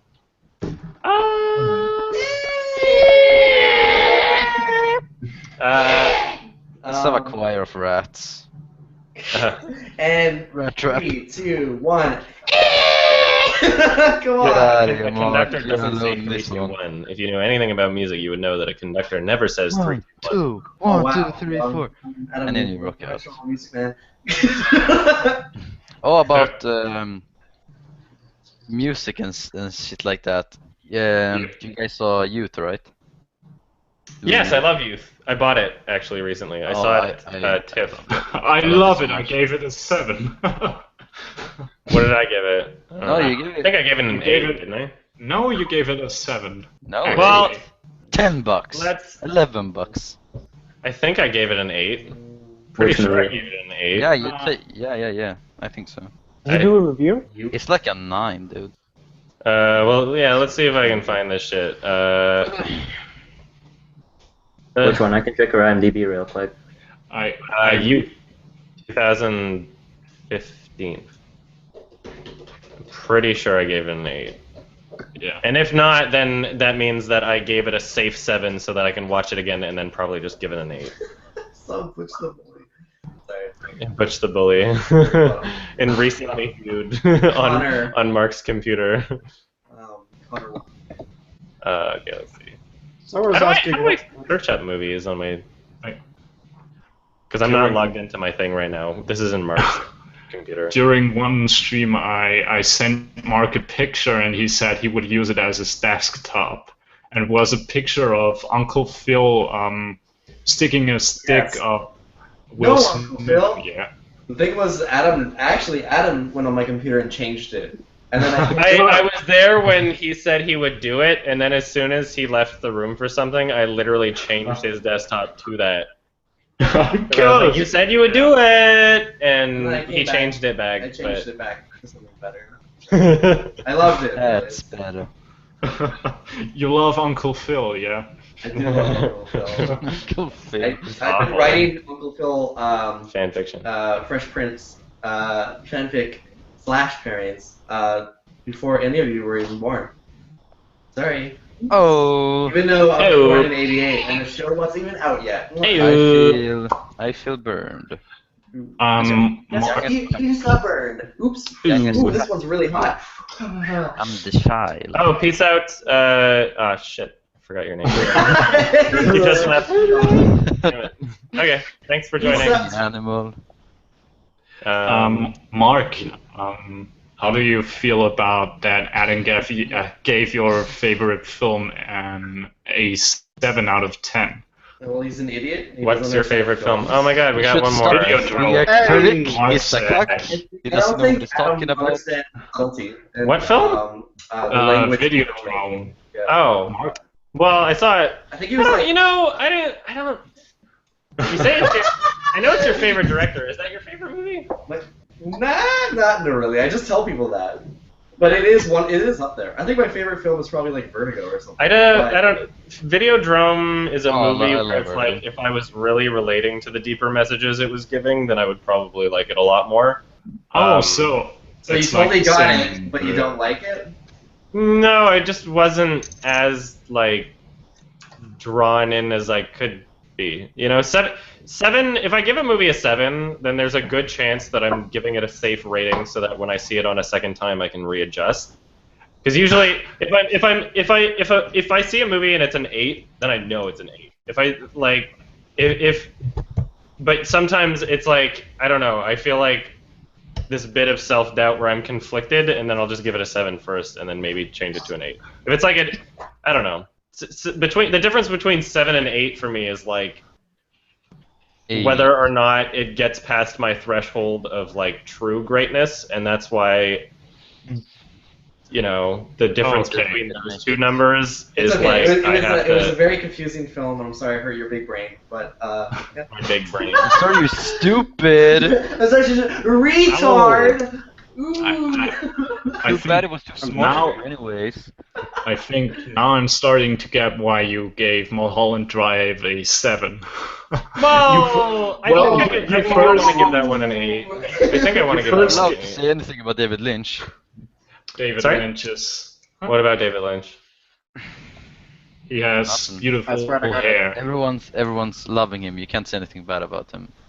Whenever I see him in an interview, I get angry. That's not the thing. Somebody on your subreddit asked if you should buy The Revenant or Mulholland Drive, and somebody on the subreddit said, I don't really like David Lynch. I think he's pretentious, and I said, "Whoa there, edgelord, watch your language." I Yeah. think somebody's I gonna saw get that, ice. Somebody's gonna get. He I does seem said. very pretentious, I think. I don't put David Lynch on the same pedestal that I know a lot of critics and people do, but I probably also haven't seen his best movies. Well, I know Mulholland Drive is one of them, and I've seen that, and I really enjoyed it, but I think Eraserhead's I'm- pretty good. It's interesting. I still have not stomached the opportunity to actually watch it all the way through. I'm still hurt. I feel abused by David Lynch. I mean, I don't I feel feel like like I feel like a battered housewife. I remember the big beaked woman. That was interesting. Her singing. That was a nice scene. I would like to watch Eraserhead. In fact, I almost bought it on a Criterion sale, but I felt like it should have been even cheaper. I think the whole thing was on YouTube. I don't want to watch it on YouTube. I don't think and so. in fact, if you watch it on YouTube, then David Lynch will go on an interview and start yelling at the interviewer saying, "You can't watch a movie on your fucking phone." Hey, come on! He didn't yell. He really didn't. He was so angry. I'm pretty sure. I don't know if he wasn't yelling, but it wasn't angry about a lot of things. He gets so fucking pissy. I do think it's pretty. And I'm a retarded dude when that people like watch that's my movies on whole their phone, though. persona. I kind of That's agree. Hollywood for you. Yeah. It's like I would say you're not gonna get the same experience off of this like little thing. Well, to say that watching a movie in a theater is the ideal way. Oops. To say that. Hey Jack. To say that watching a movie in a theater is the ideal way to watch a movie based on screen size and sound quality is a completely reasonable thing to say. But to completely discount someone's experience just because they watched it on a screen that, you know what? My phone has a 2K display. I don't feel like he's comparing phones as though they're somehow not the same experience you could get as watching it on your TV at home. Like he might as well you could have a better experience on your phone with really good headphones than many TVs, many living room TVs that people have. But he didn't criticize that. He didn't criticize oh, you can't watch a movie on a fucking tube TV. He didn't say, oh, you can't watch a movie on VHS. He criticized phones. But phones are so I don't know when this interview was made. Maybe only fucking Motorola Razors were available when he made this interview. But it seemed exactly. And then I would say you're right. You can't watch a movie on a Motorola Razor. This before we could watch movies on a phone. He's like, wait, all these dumbos think you can watch movies on a phone. You can't watch it. It doesn't work. It won't read those kind of files. Well, we have to keep in mind that David Lynch is 60 or 70 years old. So of course he's gonna have a weird opinion on phones and things like that, or technology as a whole. He's really adamantly against people experiencing things in ways that he doesn't want them to experience it, which is contradictory to the non-literal forms of his films. He gets super pissy whenever anybody tries to experience something in the way that he doesn't want them to, but then his films are non-literal. Make up your fucking mind, dude. Well, I hate his attitude more than I hate his movies. I don't hate his movies at all. In fact, I like his movies quite a bit, but he has the worst fucking attitude out of any director. Most moviegoers are idiots. Well, I think Tarantino has the worst attitude out of any director. I mean, he's kind of he can be an asshole a lot. What you have? I just look at Quentin Tarantino as slightly autistic, and that he's just a really weird man who comes up with really cool movies. No, not in a bad way. He's just really weird. I'm not really off. He gives off very ADHD vibes. I guess he's really socially awkward. He doesn't know how to act. I have to assume that when he was talking about you can't watch a movie on your fucking phone, that maybe he was assuming just always shit video quality and didn't realize that you could plug good headphones into it or something. But you have to think about it. David Lynch, maybe it was his attitude during that one interview. Maybe he has a shit attitude about everything. He didn't allow chapters. He refused to allow chapter selections on his DVDs. And that's the only reason why I haven't watched Eraserhead all the way through, is because when I was younger, some of you have already heard this story, but when I was younger, I was like, oh, Eraserhead, everybody loves that movie, I'm going to go watch it. I rented it from the video store. I watched the first half of it, and then like my TV was at the end of my bed. That's how I roll. And it was like 2 in the yeah, exactly, whatever. It was 2 in the morning, and then all of a sudden I'm feeling really tired. And out of respect for the movie and the director, I was like, I'm going to stop the movie for now so I can finish it in the morning and continue it instead of falling asleep throughout the entire movie. I respect the director and the movie enough and the experience that I want to get out of it enough that I don't want to be falling asleep throughout the movie. So I'm going to stop it and I'm going to resume it in the morning.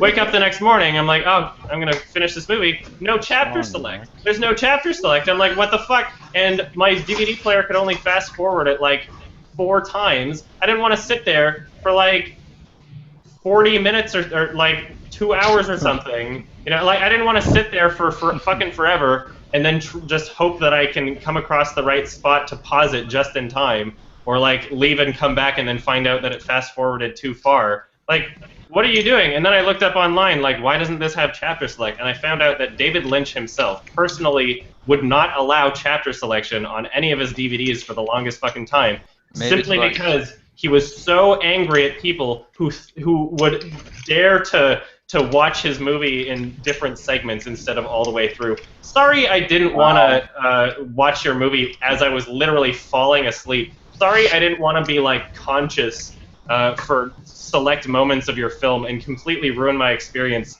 David Lynch. I hate his attitude so goddamn much.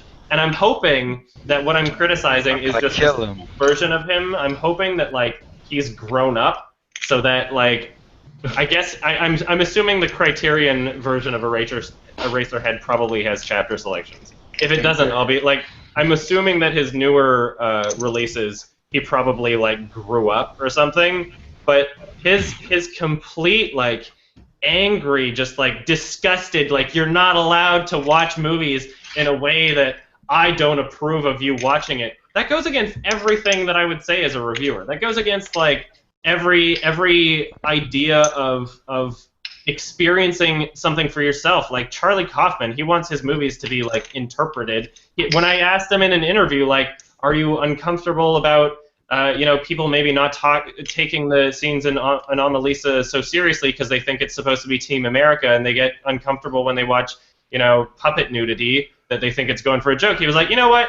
People are allowed to have their own experience, and I don't get bothered by that, and I believe that, people start to quiet down as they take it more seriously, and I think that the effect is intended, even if people are giggling at first. If you ask that question to David Lynch, he'd be like, fucking assholes, like, he's got the worst fucking attitude out of any director. But and, like, the only reason I haven't finished Eraserhead is because, like, I never really got to that first time, and I'm just like, I'm still like salty about it. I'm fucking salty. I'm super salty about it. I'm just like, but like, man, come on, it is your fault, David Lynch. It is your fault that I never finished your movie. Come on, Adam. Because of it's like DRM trying to prevent piracy, but only furthering it. I know. I'm being unreasonable, and I should watch the movie, but I just no. It's not unreasonable or anything. It's your experience. I think not. He doesn't want people to have their own experience. Yep. I think you like misinterpret like David Lynch as a whole. I mean, maybe he's one of the people that says they have your own interpretation of all of his films. He doesn't. That's why he's never explained the interpretation for any of his films. Is for people to experience them and give them their own conclusions. I know, that's why I'm like, it's contradictory to the movie that he makes. I would like to argue that when he says things like... Listen to Mark, everyone. I'd like to argue that when... Shut up!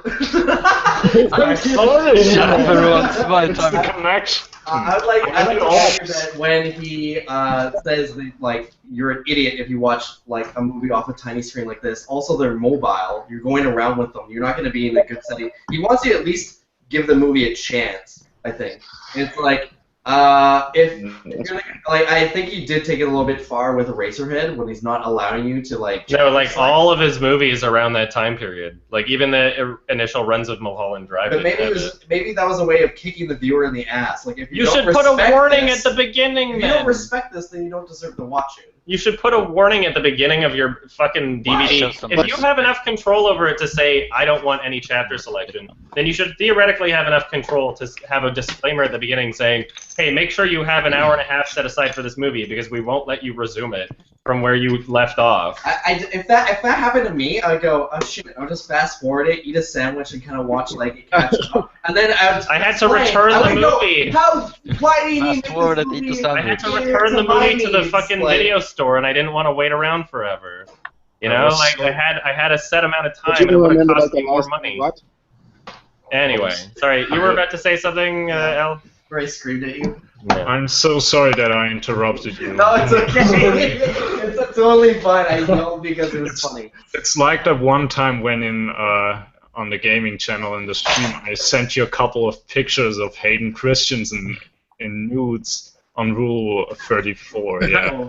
Oh my god. That's my fetish. Mark, you were really pissed at me when I did that. Hayden Christensen? Yeah. I sent you a couple of. So weird because I had 4s and 36s worth for till last week. Sorry. I don't really remember that, but I mean, it's funny that I got mad about it. Yeah, exactly. I agree with you, Aaron, in the comments that I can totally understand wanting people to watch it all in one sitting. That's ideal. But to enforce that by taking away chapter selections without warning you beforehand is the stupidest thing in the world.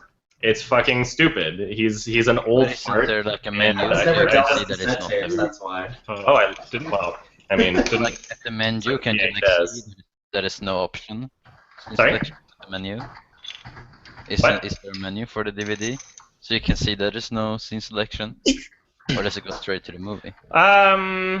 Well, sometimes the menu exists. I don't remember if it actually went to the menu first or not, but I mean, usually the way it would go would be I would get to the menu and then just press enter right away and watch the movie. But regardless, I mean, if I didn't, I wouldn't be looking for chapter selection unless I needed it right then and there. And like I said, I started feeling tired and then decided I should watch it in the morning. I didn't plan to watch half of it before I started it. I don't feel like there was no experience from any DVD I had ever watched in my entire life where I thought that I would need to check to make sure that there was chapter selection before I started watching it. That was never an experience, you know? I know, like, I can understand, like, some people are going to get pissy in the YouTubes watching this and maybe argue on my subreddit about me just having this hatred for David Lynch, but it's about his attitude. It's about his attitude, not his movies. And when I have a watch list of like literally 1,000 movies on IMDb, I mean, I'm gonna watch it at some point, but I would have seen the whole thing already if you didn't make your stupid fucking DVD that way. I would have seen it. It is his fault. It is his fault. I can watch it at any point. But I also have other things to watch. Like I said, I want to watch Irreversible, right? Yeah, I want to watch a shit ton of movies that I'm supposed to see, but right now I'm going through like the 50 remaining movies on my 2014 list that I'm supposed to see. Yeah. David Lynch even specifically said that you cannot watch Blue Velvet without cum rags and a book on Freudian. You can't watch The Fountain without having a Bible. Oh no! Mark's going off. Who doesn't have a Bible? It's weird though because Charlie Kaufman even said sorry. Really, I'm sorry for interrupting all the time. Somebody in the comments. Oh, sorry, I didn't know you were so good. No, I wasn't finished. Yeah, Charlie Kaufman said that he's really inspired by David Lynch's dreams, as he calls them, but he didn't want to emulate David Lynch's dreams, but rather have his own dreams. David Lynch has inspired many people. He's a very influential, original, unique, talented filmmaker that has an attitude like a baby trapped in an old man. Right? You can still appreciate the artist's work, Or is that just like the perception of be him? like a little pissy about the artist, right? I'm not saying this makes his movies worse. I'm saying this is why I was not able to finish one of his movies. Ugh. I was enjoying it. I wanted to watch It's it. funny because we're just talking about David Lynch in general, and you instantly revert back to the. Well, I want to. It's just like it's like here's a really good thing. Well, I really like David Lynch's I know, Dream Logic. Yeah, well, he's a fucking piece of shit. I'm never gonna watch this movie. Fuck I'll David never Lynch. watch. I will watch it. I will watch it. I But hope he there's a dreams reason forever why I because he's haven't done dead. it. I'll David watch Lynch is it. pretty I good, just except for he's a fucko. it's. Well, Somebody said in the comments that they own his DVDs and all of them have chapter selections. And the reason why that is because after a certain point, he did include chapter selections. But when I was renting it from the video store, his movies did not have chapter selections. Or maybe it's a region thing too. Maybe it was like he only had control over region 1. Because I'm not going back to it to like beat a dead horse. I'm going back to it to like clarify. You're like, I'm not going back to this horse. But fuck David Lynch. I didn't say I'm not going back to it. I said I'm not going back to it to beat a dead horse. I'm going this is going guaranteed. This is going to be topic of conversation in the YouTube comments and on Reddit. So when I know that something's going to piss people off, I want to be able to like clarify a little. To be able to maybe dissuade some anger. I know, but not everybody heard it. I have different people watching every time we do these things. I have different people burning to my head. You know. Anyway, sorry about that. I don't know what to do. I even bought. I bought Mulholland Drive on Criterion recently. You know, I enjoy that movie a lot. I bought it. I supported the artist. I don't see anything wrong with like being salty about one of his decisions and a lot of his interviews where he's just an angry man. Can we move? Somebody yell at new topic, please. The fact that you're reacting this way is making Just say thank you. Can I? Oh, has anybody keep played, reacting. Has anybody played Team Fortress 3, aka Disney Pixar's edition? Oh yeah, boy. Yeah, it's great. Oh yeah. It's I feel like the game isn't as great as it was hyped up to be, which is always the case, but it's decent. I played it a little bit. I love these comments, but I won't respond to them. That's amazing. Because then you'll accuse me of going back to it. But, anyway. I'm not gonna beat the dead horse, but like fuck David Lynch. I actually need some water anyway. So whatever topic you guys migrate to, I'll just continue with them. Alright, we'll talk about Overwatch, because that's topical. Well, I haven't even played it. Fuck you. I'm not going to Google Hangout. I played. I haven't bought it, but I played like before. Overwatch is awesome. But it was a scary game. I'm not gonna buy it. It's too scary for me. It's too scary. It's a scary game. There's murder. There's murder in it. I don't want to be exposed to that. Guys, I'm in the Hangout. Check the link I sent you in the group chat now. Oh, it's porn. It's porn. Oh man, what about Battleborn? Isn't that a great game? Man, oh man. Oh man, let's talk about David Lynch for a second. Overwatch needs more fundraise. It's funny because a lot of people are freaking out. They're like, oh no, Battleborn, like somebody needs to save it. Somebody needs to save it? Like, why did they make basically the exact same game? And it's by a company that's kind of like, hasn't had a great track record in the last 2 years. And it's just like, here's the thing, you can't beat Blizzard when it comes to the hype train. The hype train... That's not because of the marketing, right? Well, the problem isn't that it's the same game. The problem is that it looks very similar, and so people are going to instantly compare it. It's true. Yeah, they're not the same game. Mechanic. Regardless of the differences. So... I mean, you typically, like, what is it classified as? It's a character? No, class shooter, right? That's like class-based shooter for Overwatch, and then it's a MOBA style shooter for Battleborn. Like they're very different. They are very different. But people take a look at it. It's like, oh, you get to choose a wacky amount of characters, and it's like the majority of it is kind of first person and shooting, mostly involved with most of the characters and stuff like that. People instantly kind of compare the two, but it's funny. you can even say like Rainbow Six Siege is a class-based shooter, but it's like it doesn't play any. It's like the most. I wouldn't call it Call of Duty because it's nothing like that, but it's like any other. It's any good Rainbow Six game you've ever played. Everything before Vegas or something like that. It's like so.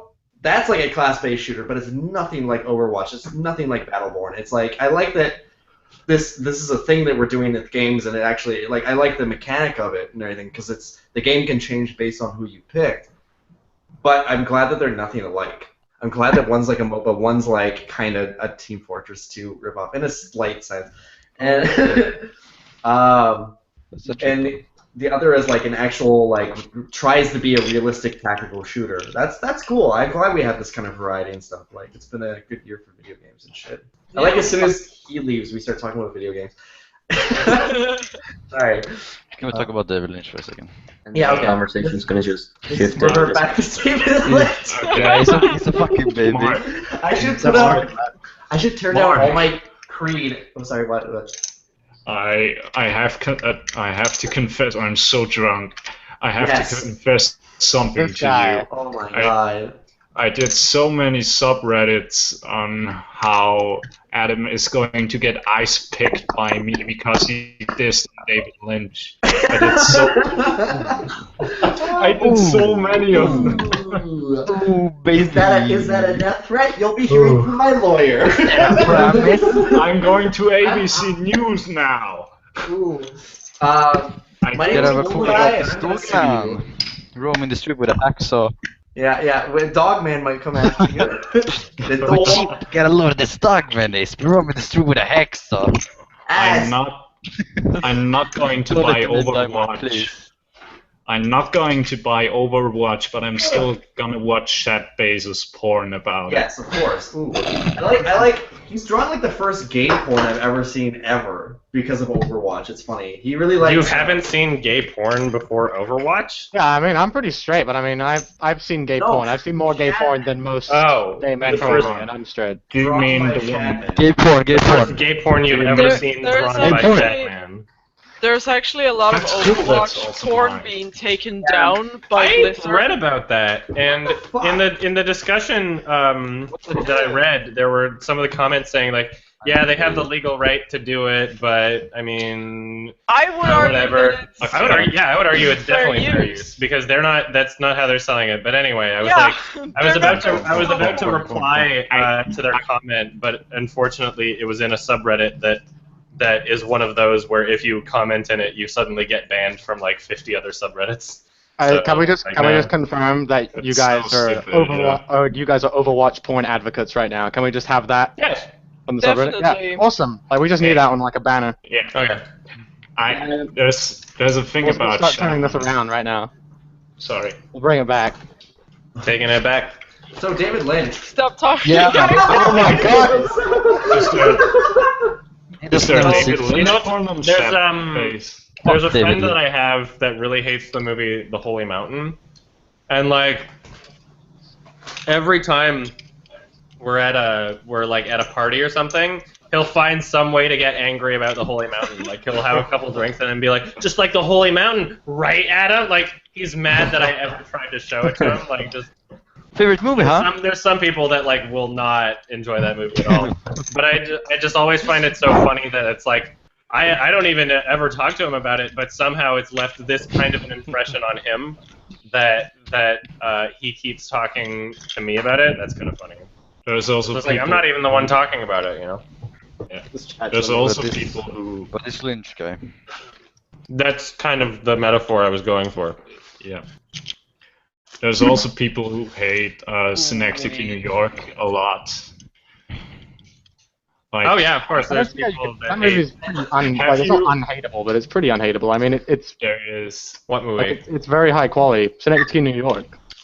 I mean, it's unhateable. I know, like there's. It's not you know what though? The same three people that lived together that hated the Holy Mountain, they actually liked Synecdoche, New York. Oh. It is more accessible because it starts out as a narrative and then slowly fades into like obscurity, kind of in the same way that Mulholland Drive does. It's like a story and then you get really confused and then, you know. But I mean, the Holy Mountain just starts full force. Like, this is not a real movie. This is a religious experience. Like, this is your acid trip nightmare. So Sactic in New York uses lube, but the Holy Mountain just makes you Yeah, go it's up going in dry. It's like you wake up in the night and like he is holding you down and he's like, Alejandro. do you like Jesus imagery? You're like, ah! What's the right one? Penetration. It's so funny. Yeah. Pick your people. Nice meme, Mark. Lots of people. Yeah, that's incredible. People. Get it, guys? No. I was actually going into this like hangout about to ask you what you thought about The Hunt, but I just looked it up and I saw you gave it a 10 out of 10. Fucking 10. Yeah. That was one of those years where I gave 2 movies 10 out of 10. That doesn't happen often. It's a rare. What was That's the other 10. one? Amor? Oh yeah, Amor. They're about 2012. Wow, or like a boar. Oh! How about old men and women in hell? Sorry? What did you say? I didn't hear that last. Somebody Ooh. said something. I don't know. I didn't say anything. Shit. Okay. It wasn't me, I swear. It was I a haven't- ghost. There's a ghost in the hangout. I haven't seen them all yet. I need to see the White Ribbon. I heard that one's actually really good. Well, They're all pretty good. I do have another question about Mulholland Drive. Stellar Friction. coordination, Adam. It's just about the That's a movie fail. itself and not about David Lynch. Sure. Look at all those people. It's always been my opinion that the scene with the 2 guys sitting in the diner and go. I saw it was coming. Your mic kind of cut out a little. I didn't hear anything after 2 guys sitting in the diner. Can you repeat that? Your mic kind of cut out. 2 guys. Okay, so I'm in the Alps, so Yeah. There might be a little delay. Yeah. Oh. 2 guys sitting in a diner. You know the scene, right? From Mulholland Drive. I'm trying to remember.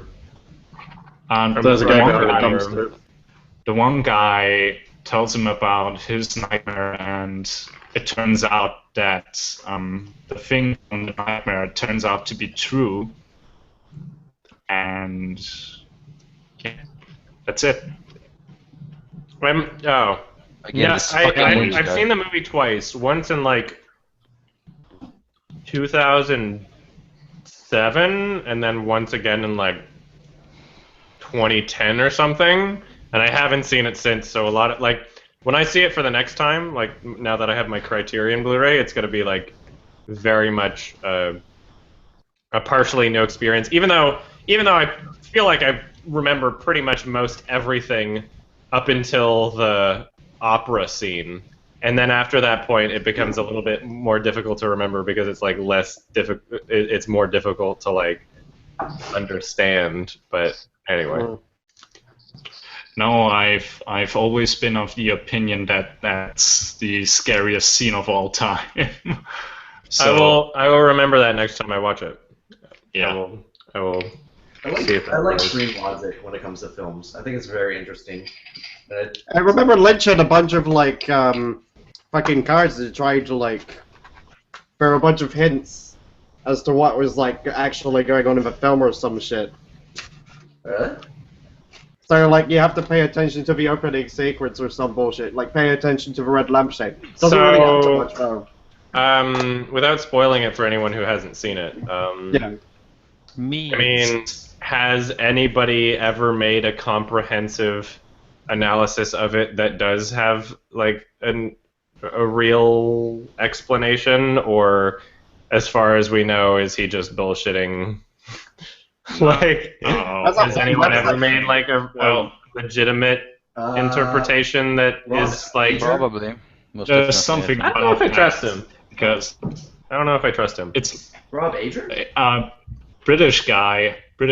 Hey, it's less about the lamp. It's less about the lampshade. It's more about the you have a coherence between the dream reality and the actual reality. You see the red lamp. Yeah, you see the red lampshade with the phone. You have to focus more on the phone than the lampshade. I'm just saying, man. Watch the movie again. I Bullshit. actually noticed there was a whole red watched it lampshade wrong. thing in the Empire as well. I have never really delved into the explanations because I feel like only having seen it twice and the type of movie it is, I would rather try my best to do it myself. You know, most movies I would say like see it twice and then you can understand it like fully. But this is one of those movies where it's like I feel like I need to see it more than twice. What video did you watch by Rob Ager that you didn't like? And you're like, I can't trust him. I don't remember. Okay. But I remember, I know that I've tried to watch things from his channels on like 3 or 4 different occasions and been kind of turned off. I've been thinking about something. You guys should make a short film or something. Have you ever thought about doing that? I thought that was one of your Patreon goals, actually. It is. I'm working on it. There's steps and goals. Gotta get that red dragon. There are stepping stones towards reaching that goal. One of them being recording this album that I'm about to record. The other one being making the gaming channel in a place that's actually profitable, because right now it's not. And then from that we'll have creative freedom to actually do these things, you know? It's like It is time consuming. Sorry? It is like time consuming to do something like that, so yeah, exactly. And like we need to have the right infrastructure to be able to do it, and that's why it is one of those Patreon goals, is because like it's a matter of just being able to like self-fund art. And right now we've been bouncing ideas back and forth off of each other of like what kind of equipment we want to get, and we were thinking like we could even do some cool like drone shots with like a GoPro. We were running off of like concepts that we want to do. Like I've got ideas for short films. Also, once the album's out, very good short film opportunity is music videos. But it's all just a matter of like making sure that we know what we're doing as we're going into it. Wasn't there like an unfinished short film, like or like a music video? Yeah. Yeah, Mark probably mentioned that. I don't know what I want to do with that footage yet, but I mean, is it something that's worth putting up? If it's not in its current form, otherwise it would be out. It's yeah, I don't really want to talk too much about it because I don't really want to talk much about things that I might still release in some form or another. You know, like I don't want to. Sure. I don't want to be the trailer to Tickled. It kind of spoils. But I want to get tickled. But yeah, I mean, like we filmed stuff, but the way, I mean, if there's one constant that you can expect from any artistic project I involve myself in, it's that you can expect me to be patient as fuck and not rush into something unless everything is the way I want it to be. And you can expect me to continue to go back and work on something and fix something until it's the way I want it to be. And that's very much how the mentality I'm going in with my album is I'm saying like one recording session every week, and I'm literally on the first recording session that I have, I'm literally just going to straight up tell the audio engineer like there is no time limit for this. If we need to book more recording sessions in like 6 months from now, I'm willing to do whatever it takes until it sounds the way I want it to sound before it gets released. And yeah, that's why I haven't done anything with that music video, is because it's not in a form that I want to release it. And plus, the music video was for a song that I was trying to do a home recording of, but that home recording is actually going to be one of the songs on the album that I'm about to work on. So part of that is also the fact that like I was never able to get the song in a way that I wanted, and now I'm restructuring the song so I can be in an environment where I can get what I want out of it, and where I can eventually turn it into a sound that I am comfortable with releasing. So I wasn't going to release a music video to a song that I wasn't ready to release, you know, and that's like... Yeah, I mean, it's good to be self-critical. Yeah, that's the reason why art is shit a lot of the times, is that people are like, oh, this is great, why doesn't anybody like it, rather than being like, what can I change about it to make it better? Or you need to be seeing it from like other people's eyes. You know, like when something's forced, you know, have your own perspective about your own art or your own work, and that's also point of view. That's also the issue that comes in with funding. When you have something like a producer or a studio, they don't like it. They're paying you to be the person that comes up with the product, but they're not gonna ever see it in a way of, oh, it has to feel right and be the way you want it to be before it's done. Yeah. They're gonna see it in a way where it needs to be done by this date, and like, oh, why don't you do this instead of this? AMC, why don't you just hear the zombies instead of seeing them? Whatever. Like, they're fucking idiots. When people are funding these things, they want the product and they want a return on their investment.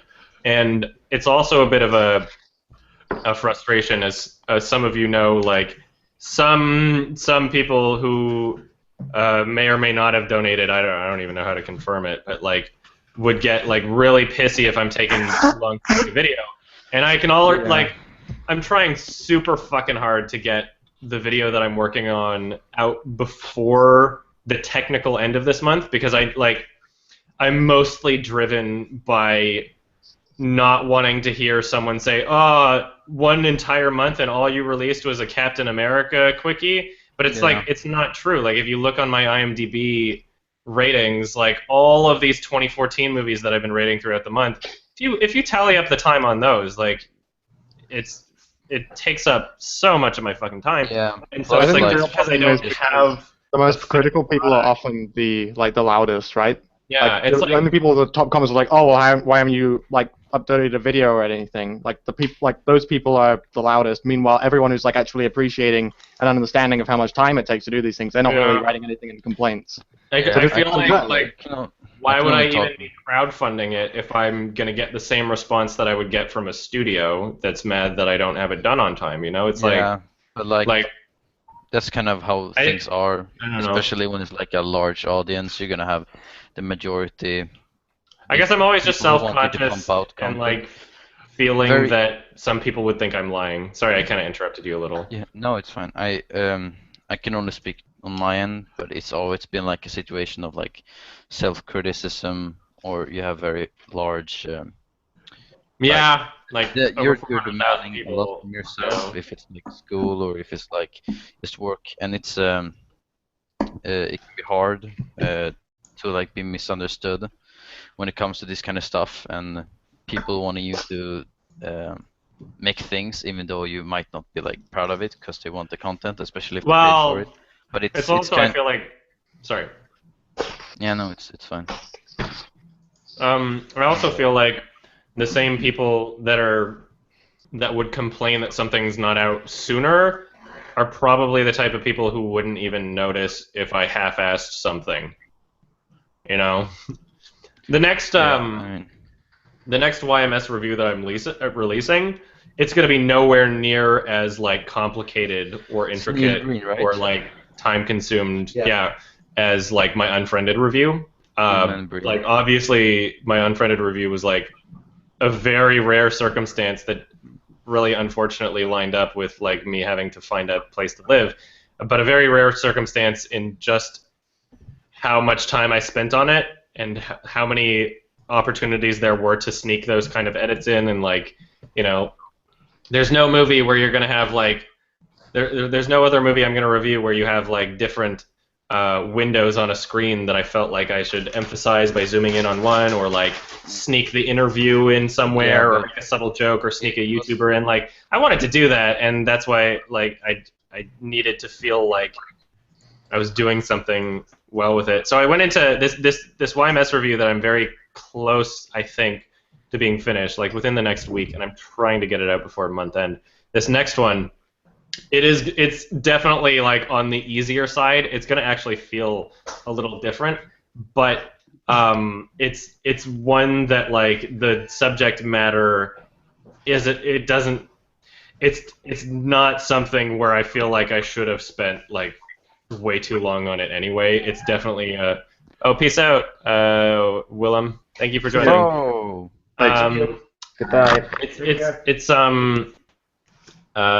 It's mostly something where the core point of it is to introduce people to something that I think that everybody would really, really fucking enjoy. Kind of like Cool Cat was that. It wasn't. yeah.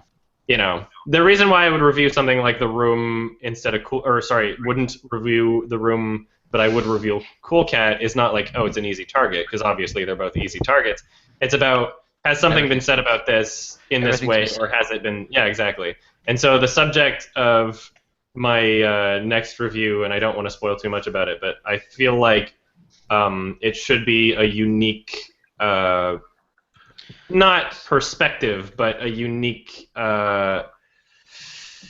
attack, I guess. Like there's 3 films that I'm doing in one review, and I'm not saying too much about any of them. It's most like it's almost like a showcase in a way.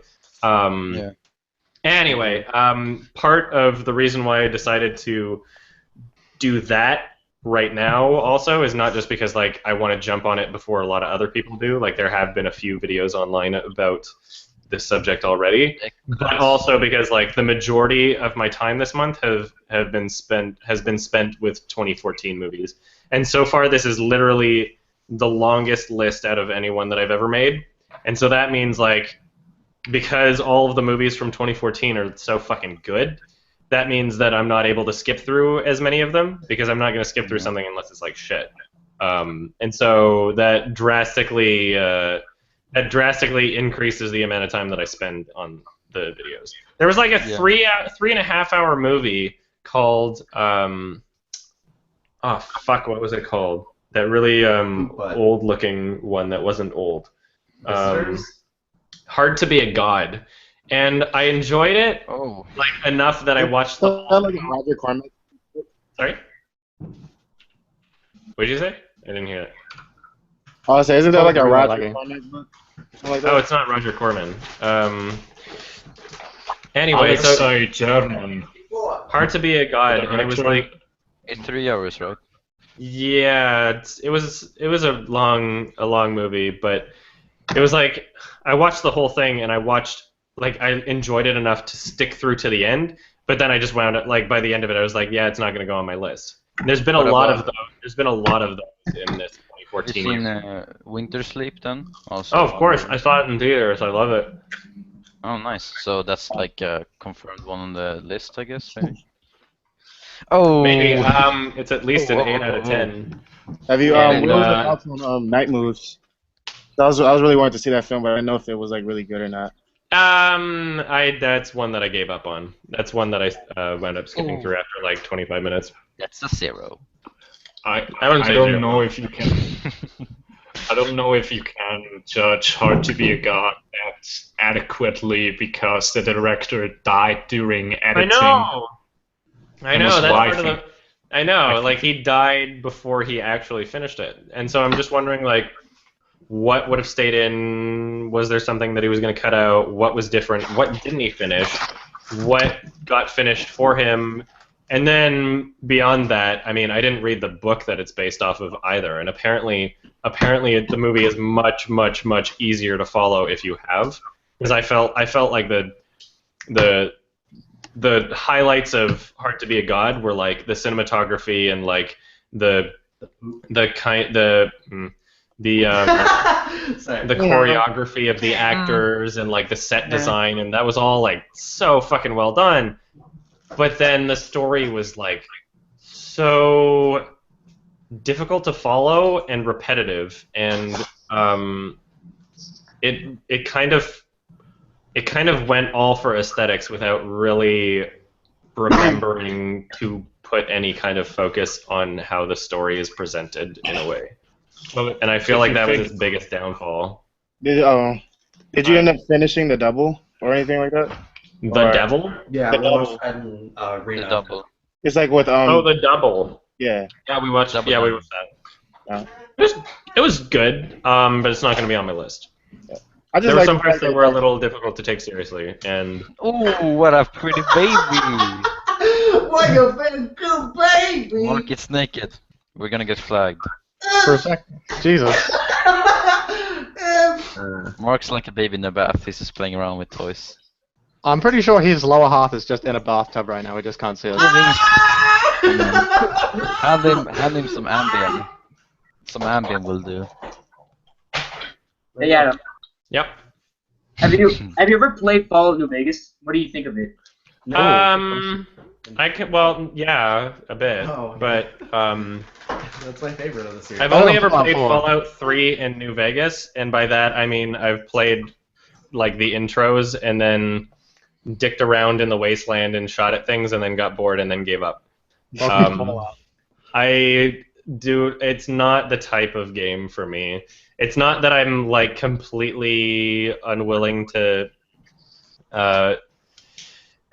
involve myself in, you know, kind of RPG choice level up whatever games, but I feel like I would have preferred more of a story structure. I felt like I found myself really not caring at all really quickly in both games.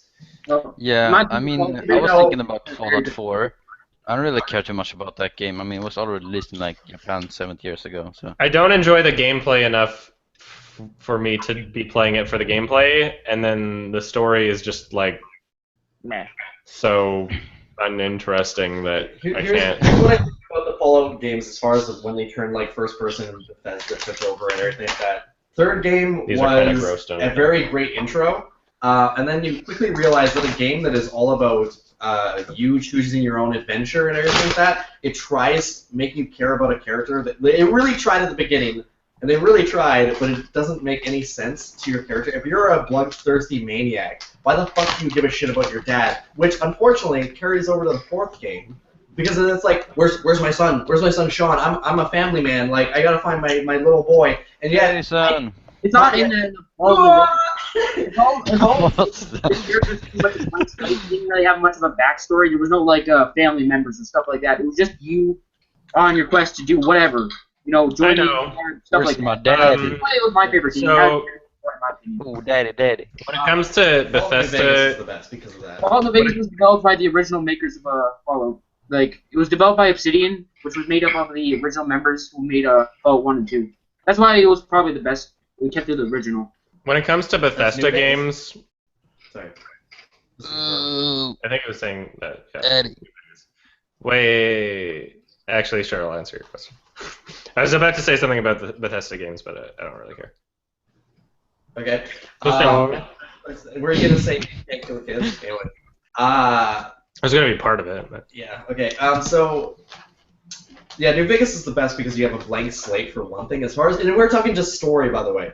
But I think that the mechanics were probably some of the best. Like, I mean, the newer game is probably better because they refined them a bit. Just something as simple as aiming down these sights, like iron sights, was a huge improvement. It's just like the story was literally what you made of it. Like there was a world, and then you get to actually choose what happens in it instead of just mindlessly playing like story mode. You could never, you could never touch story mode. What you want to do. And you're in Vegas. The complaint that I have isn't necessarily like, oh, it wasn't linear enough. But with when it comes to Bethesda games and me, when it comes to Bethesda games and me, I feel like there's a certain threshold of what someone is willing to put up with in a certain art medium, a certain threshold of oh, no worries. Thank you for coming. Peace out. Bye. Thank you for joining. There's a certain threshold of what non or completely unrealistic things people are willing to put up with in an art medium. And when it comes to video games, that threshold is lowered like dramatically for so many people. If you have stupid shit in a video game that doesn't make sense, you will bother such fewer people, substantially lower amount of people, substantially lower amount. Yeah, sorry. Yeah, you would upset or the amount of people that you would take out of the experience and be angry at or critical of a video game is so much less than the amount of people that would be angry about seeing it in a movie. And we're talking about like even the same people. A person can watch something stupid happen in a video game, like, oh, I can't jump over a fence, or like, oh, the voice acting is terrible, or like spelling errors, or just like glitch, or just general sloppiness, or just bad acting. And most people are just totally fine with it in a video game, but if they were to see it in a movie, then that's when people would be super critical. And I feel like me not having as much of a threshold for what I am willing to put up with in a video game affects the way that I'm able to enjoy Bethesda games specifically, because a lot of it is just like repeated dialogue and like bad acting and like wooden like standstill characters and movements and like glitches everywhere. And I mean, you know, I can never get into a Bethesda game, and then on top of that I try to kill a kid and they're invincible, and it's just stupid, and I like 0 out of 10. Yeah, like I just All the children you want. I don't know how I can get into it when I don't believe anything that's happening in the universe for even a fraction of a second in any Bethesda game I've ever played in my entire life. So I don't know what I can get into. Thank you for joining, Saztog. I appreciate it. Thank you very much. That's the final note I'd like to bring up what Mark said. In Fallout New Vegas, theoretically, there's actually 4 games, considering there's 4 pathways you can take. Yeah. And in Fallout 3, there's only 1 pathway you can take, and that's with the steal. The blaming it, saying you have to destroy the dangerous forces. That's why I prefer Fallout New Vegas over Bethesda games, because it's a lot less linear. You get to actually choose the side you get to be on, you know? Yeah. I feel like real Fallout fans, all of them are all of them are really supporting New Vegas. I never played the original Fallout. Like Fallout 4. Yeah, it's I think it's a far superior game out of all of them. And it's funny. It was supposed to be like a really large expansion pack or expansion, like DLC, like the 3rd game. And I'm glad they chose to actually just make it into a. I think it's either I think that's how it happened, or like that. They were just like taking the same engine and they were gonna make something, and then they kept expanding upon it, and then they had a lot of creative freedom with it. It's like if Fallout 3 exists to support something like New Vegas, then I'm all for it. If Fallout 4 exists so that we can get another New Vegas, I'm all for it. A new Vegas. Oh, yeah. Ooh. Yeah. It's yeah, like if they're gonna make a game that's just okay, because it looks like this one was really pandering to the 3rd. Like everyone who loved the 3rd game is like, this is just like, here's more of it, but here's like all the shit we did in New Vegas, and not story-wise, unfortunately. And in fact, they almost did the exact same story, except for the role reverse. It's like, it said, "Where's my dad?" It said, "Where's my son?" And Jason. it's Where's my babe? Where's my babe? Where's my babe? Where's my babe? She never With a wandered hand in too the far. toilet. Oh, I remember those videos. Yeah, classic. Yeah, it's a classic, Mark. Was that before you guys? I don't want to interrupt, but like, have you guys? That's when he was met- like really trying to get in my pants online. I already knew what you're gonna say. I was trying to impress you with his art skills. Yes. My babe. He was trying to get into my pants in the virtual world. I did it. You know what's funny? That whole video. Sorry, I'll let you finish. So I'm getting a whole lot of. How dare you? That's alright. But I finished. Fucking pig. I filmed and made that video in like a matter of hours, and I came home from work all sweaty, and I was like, I need to make a video because it was the last day to get an entry in. Oh yeah. Or like the Q&A. So I had an idea that was brewing in my head all day at work, and I ran home. I got like a thing of blood, got some limbs, filmed it all, and just like, and I edited it as I was going, and right at the end of the night, I like submitted it, and I was just like, here you go, Adam. It was like all done in one go, and it was great. I thought it was a decent job. It took you days. You worked really hard on it. For it was only few hours, but I felt like it was something I hadn't tried before. But I like that. I'd like to enter a competition where it's like the 48-hour film fest or some shit, where it's like they give you a genre, an object, and a line, and they're like, go make a movie. You're good with limitations, aren't you? I think so. Sorry, you were saying, by the way. Oh no, not really. I was just like saying classic. And L wanted to ask something. Yeah, my name is not L, by the way. My name is Anton, actually. Well, you're okay. Anton. I'm never gonna remember that. I'm gonna hover over your Google Hangout thing, and I'm gonna call you L. Edit this. Yeah, okay. No, it's good.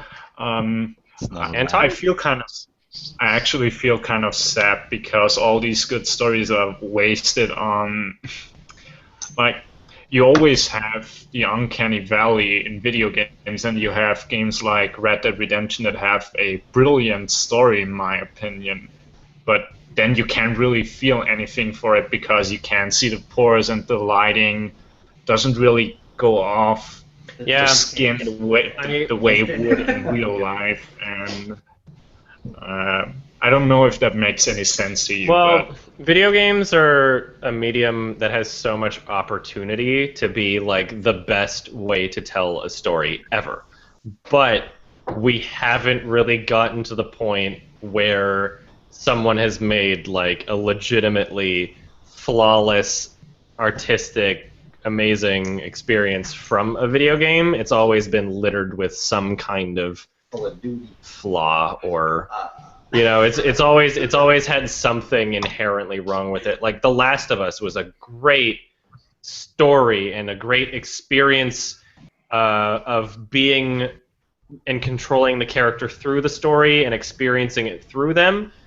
But I mean, like, the gameplay itself had so much wrong with it that it was still a great game. But I just we're getting closer and closer to this point where we can finally reach something that is like a flawless kind of story. The Witness was fantastic. Somebody was commenting in the comments. I don't know. But The Witness was like one of those things where it instead of tackling the same kind of story narrative that The Last of Us, or let's even say like a David Cage game would try to tackle, where like making a movie out of a game, The Witness was going for something very different. It was going for something that's like suited towards the limitations of video games, which I also love. I love Jonathan Blow. I think he's super fucking talented. Have you played the Stanley Parable? As you said, I didn't really get into the Stanley Parable. I kind of dicked around for an hour and then shut it off. Yeah. That's exactly how you win the game. I know. Yeah. I just think that's a really good way of, like you said, like pushing the boundaries of what video games can do and how we can tell a story. Like in that game, you can either completely follow directions and get like the stupid ending, or you can you can just go full off the rails and then see where that takes you. Like I love that. That's more of an experimentation of choice than it is of storytelling, though, isn't it? Because that's the idea of like it's like almost having like a DVD menu where you can select like 100 different stories, except instead of you just passively pressing play, you're following a path that will take you to a story. Like I get what you're saying with that, and I know that a lot of people appreciate the game for that. But I feel like there's something. I feel like people need to utilize just how manipulative, in a good way, how manipulative it is to our emotions to be able to experience something through a character. I feel like the human brain just naturally is able to feel emotion in a way that's more pronounced, where you're not questioning it as much, just like a raw, unfiltered emotion. If you're experiencing things as the character, I genuinely believe that like I said, people are willing to put up with a lot more in a video game than a movie, and I feel like that's part of it. is because we automatically identify with the character, whereas the movie has to earn it.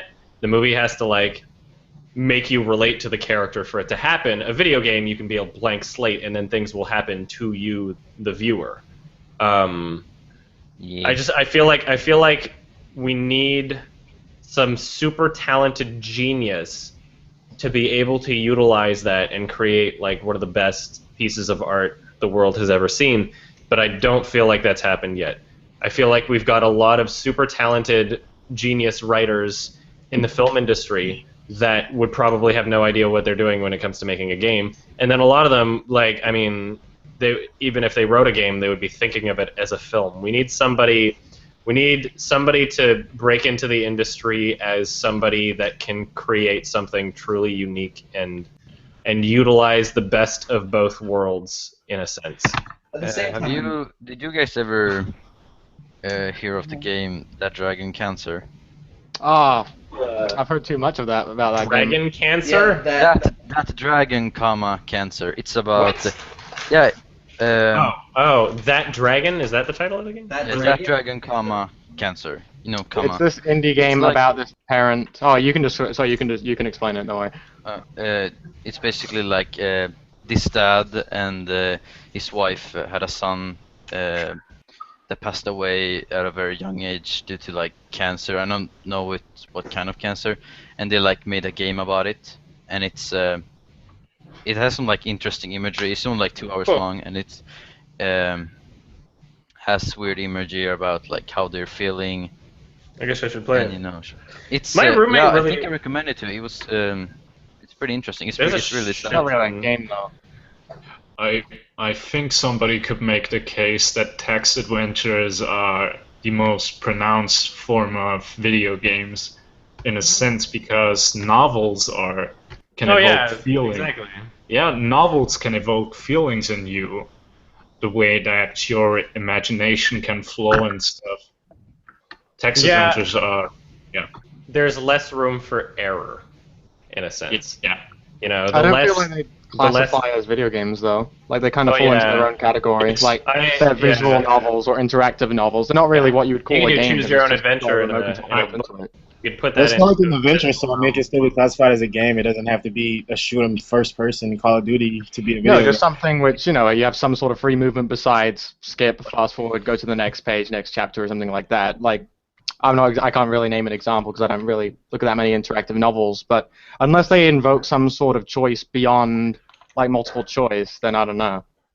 You know what I feel has come the closest to like utilizing the medium of video games to invoke emotional response in a talented way? Undertale. Oh yeah. I think that's so far like the best example of that happening. I feel like that's the best example of like talent in terms of like by Mr. B.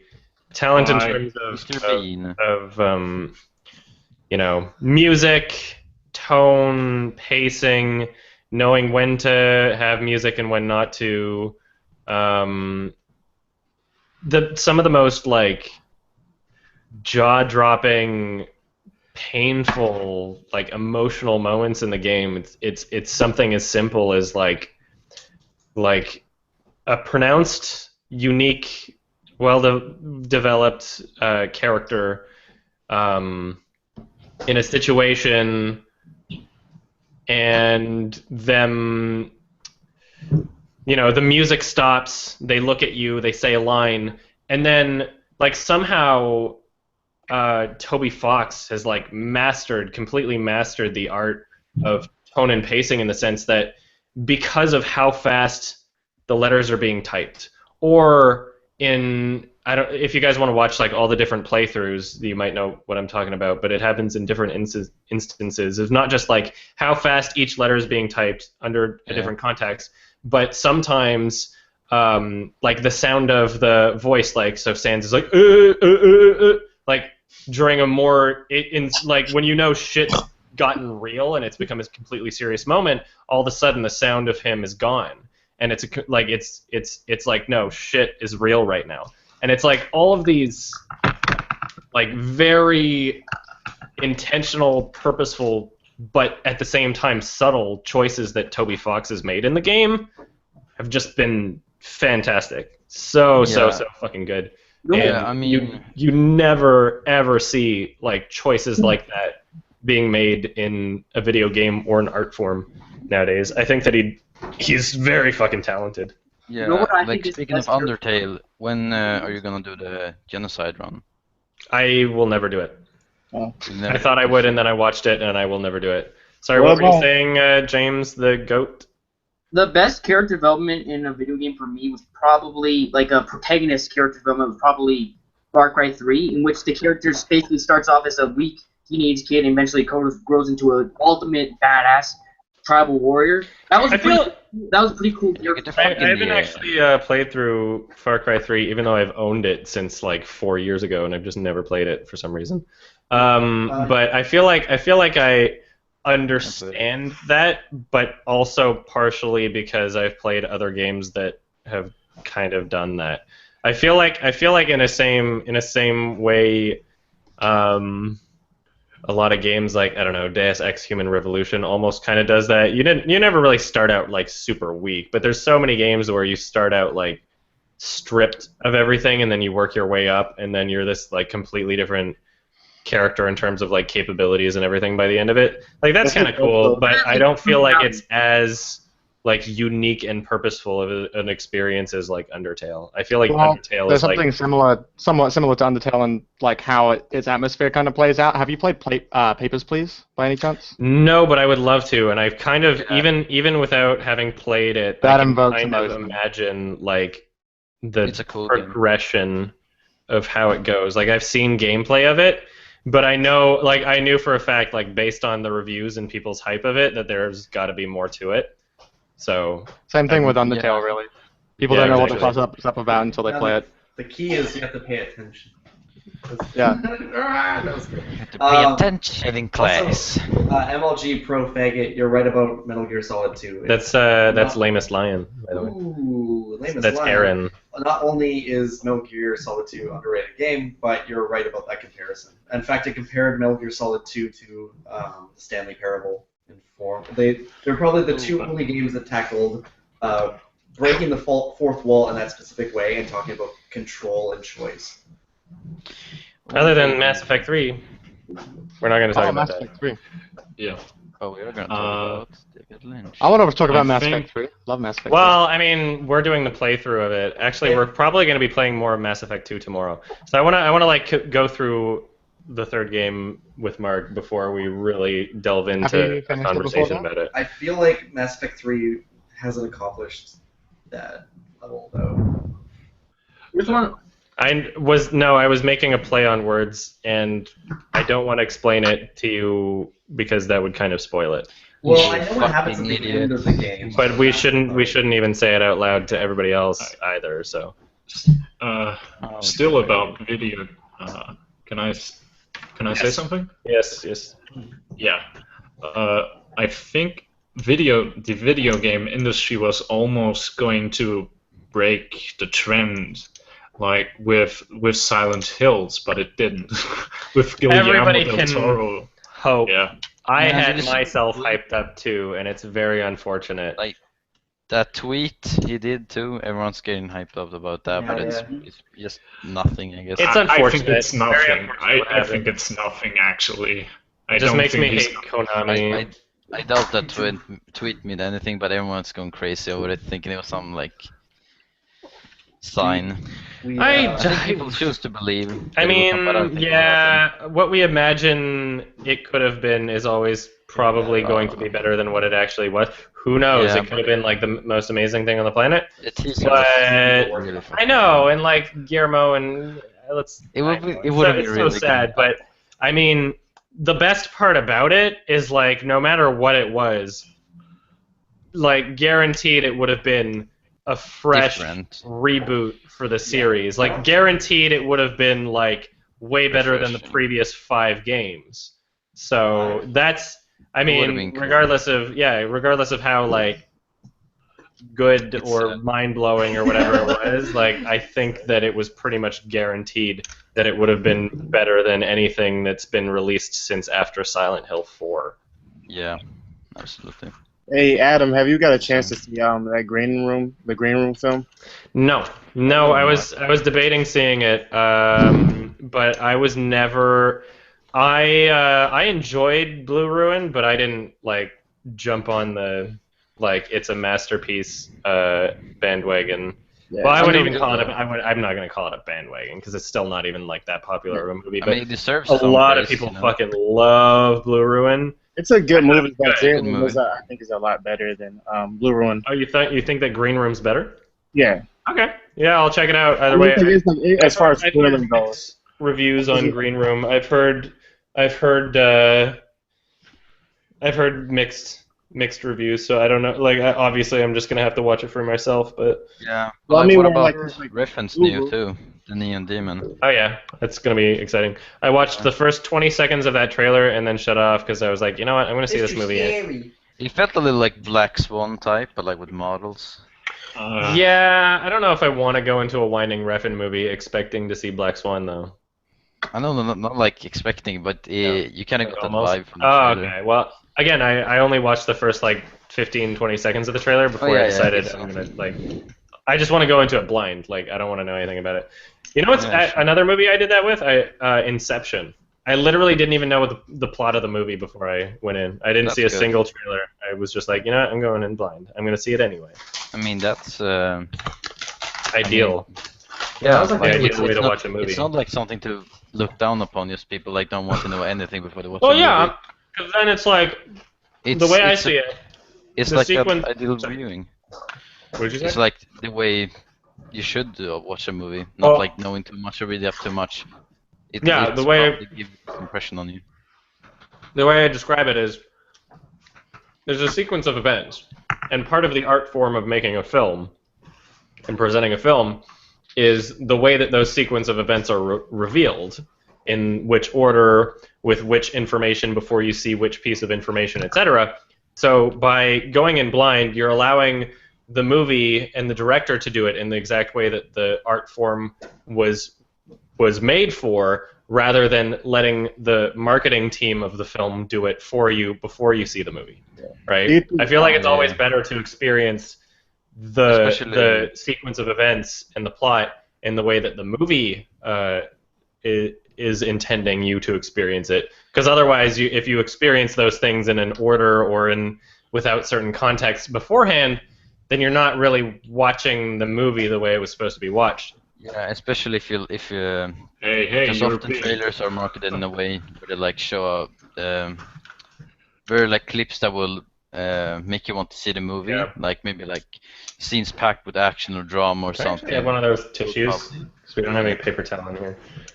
Do you think the way that like trailers are cut kind of speaks to how like the film industry looks down on the people that watch the movies? Like they think that we're so stupid that we have to see like the best parts of a movie just to go want to see it. Yeah, and again, it depends on the movie. There's I mean, this is like every movie, like even like independent movies, they like kind of gone away from like leaving it very vague. I mean, unless it's like like a J.J. Abrams trailer or something like that, it's gonna be like. Still, hey, really marketing. I mean, it's like Good Night Mommy. That trailer went kind of viral. Yeah. Well, I mean, it's all about garnishing or garnering hype for a movie, because marketing is about how to get people to watch it in the first place, right? Yeah. I'm just talking about people that we're like, nobody wants to see anything unless it's Captain America jumping off a building, punching Iron Man or something. Yeah. Hey, Anton. When you take your course, it is Anton, right? L? Anton. When you take your course. No, not L, not L.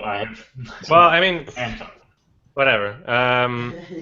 When you actually go for your course and you see Michael Haneke, what you should ask him is a question that I would be dying to know, because I don't know how I would find out this information. Yes, if you, can you ask him if he will roleplay as a big lion and come to Canada and give me cummies? That's exactly what I want to know. A question that I would love to know the answer to is how much creative control does he have over the film's marketing and trailers? Because he is he's a director where I watch a trailer for him ever since like Funny Games US, and I know that like I can feel that he has an influence on how his movies are marketed. Like, who knows, maybe he just has like the best marketing team, or like maybe the studios just always get it right, and I somehow doubt it. But every time I watch a trailer for his film, I feel like it gives me the tone of what is going to be experienced, and like something to draw me in, and like a couple great shots, but it doesn't spoil anything. And I was so fucking hyped for The White Ribbon before it came out that like I watched that trailer like 100 times. Same thing with Amour. I watched the trailer so many fucking times that I was just so fucking hyped up for these movies, but I never felt like I was really spoiling myself. And I feel like he must have some sort of creative control. What were you about to say? It's good too. Anton, what did you type something? Can I elaborate? Yeah, go for it. Yeah. The thing is, we have all of these things that Michael Haneke does are made over ORF, which is Österreichischer Rundfunk, which means Austrian broadcast, actually. And it's a very liberal program. You have much creative control, and it's pretty much all Austrian directors do it over that sort of platform. Cool. Yeah, because like the marketing for his movies, it's like every poster I see, I'm like, he made that. You know, like every piece of marketing, I'm like, this is the perfect way to do this. Like, I've always been happy with it. The poster for Cachet, where you just literally see a red spatter on a wall, you know, and it means so much more when you watch the movie, but I won't spoil anything. And you know, even just the Funny Games poster, just like the shot of Naomi Watts' face, or like I've always been really impressed with how his films are marketed, and I always feel safe in the sense that I know I can know that his movie is going to be made, expect it, and watch the trailer and know that it won't the movie won't be ruined if I watch the trailer. He's one of those directors where I feel safe watching the full trailer, whereas any other director, I feel like if I'm going to watch the movie anyway, I should probably just not watch the trailer.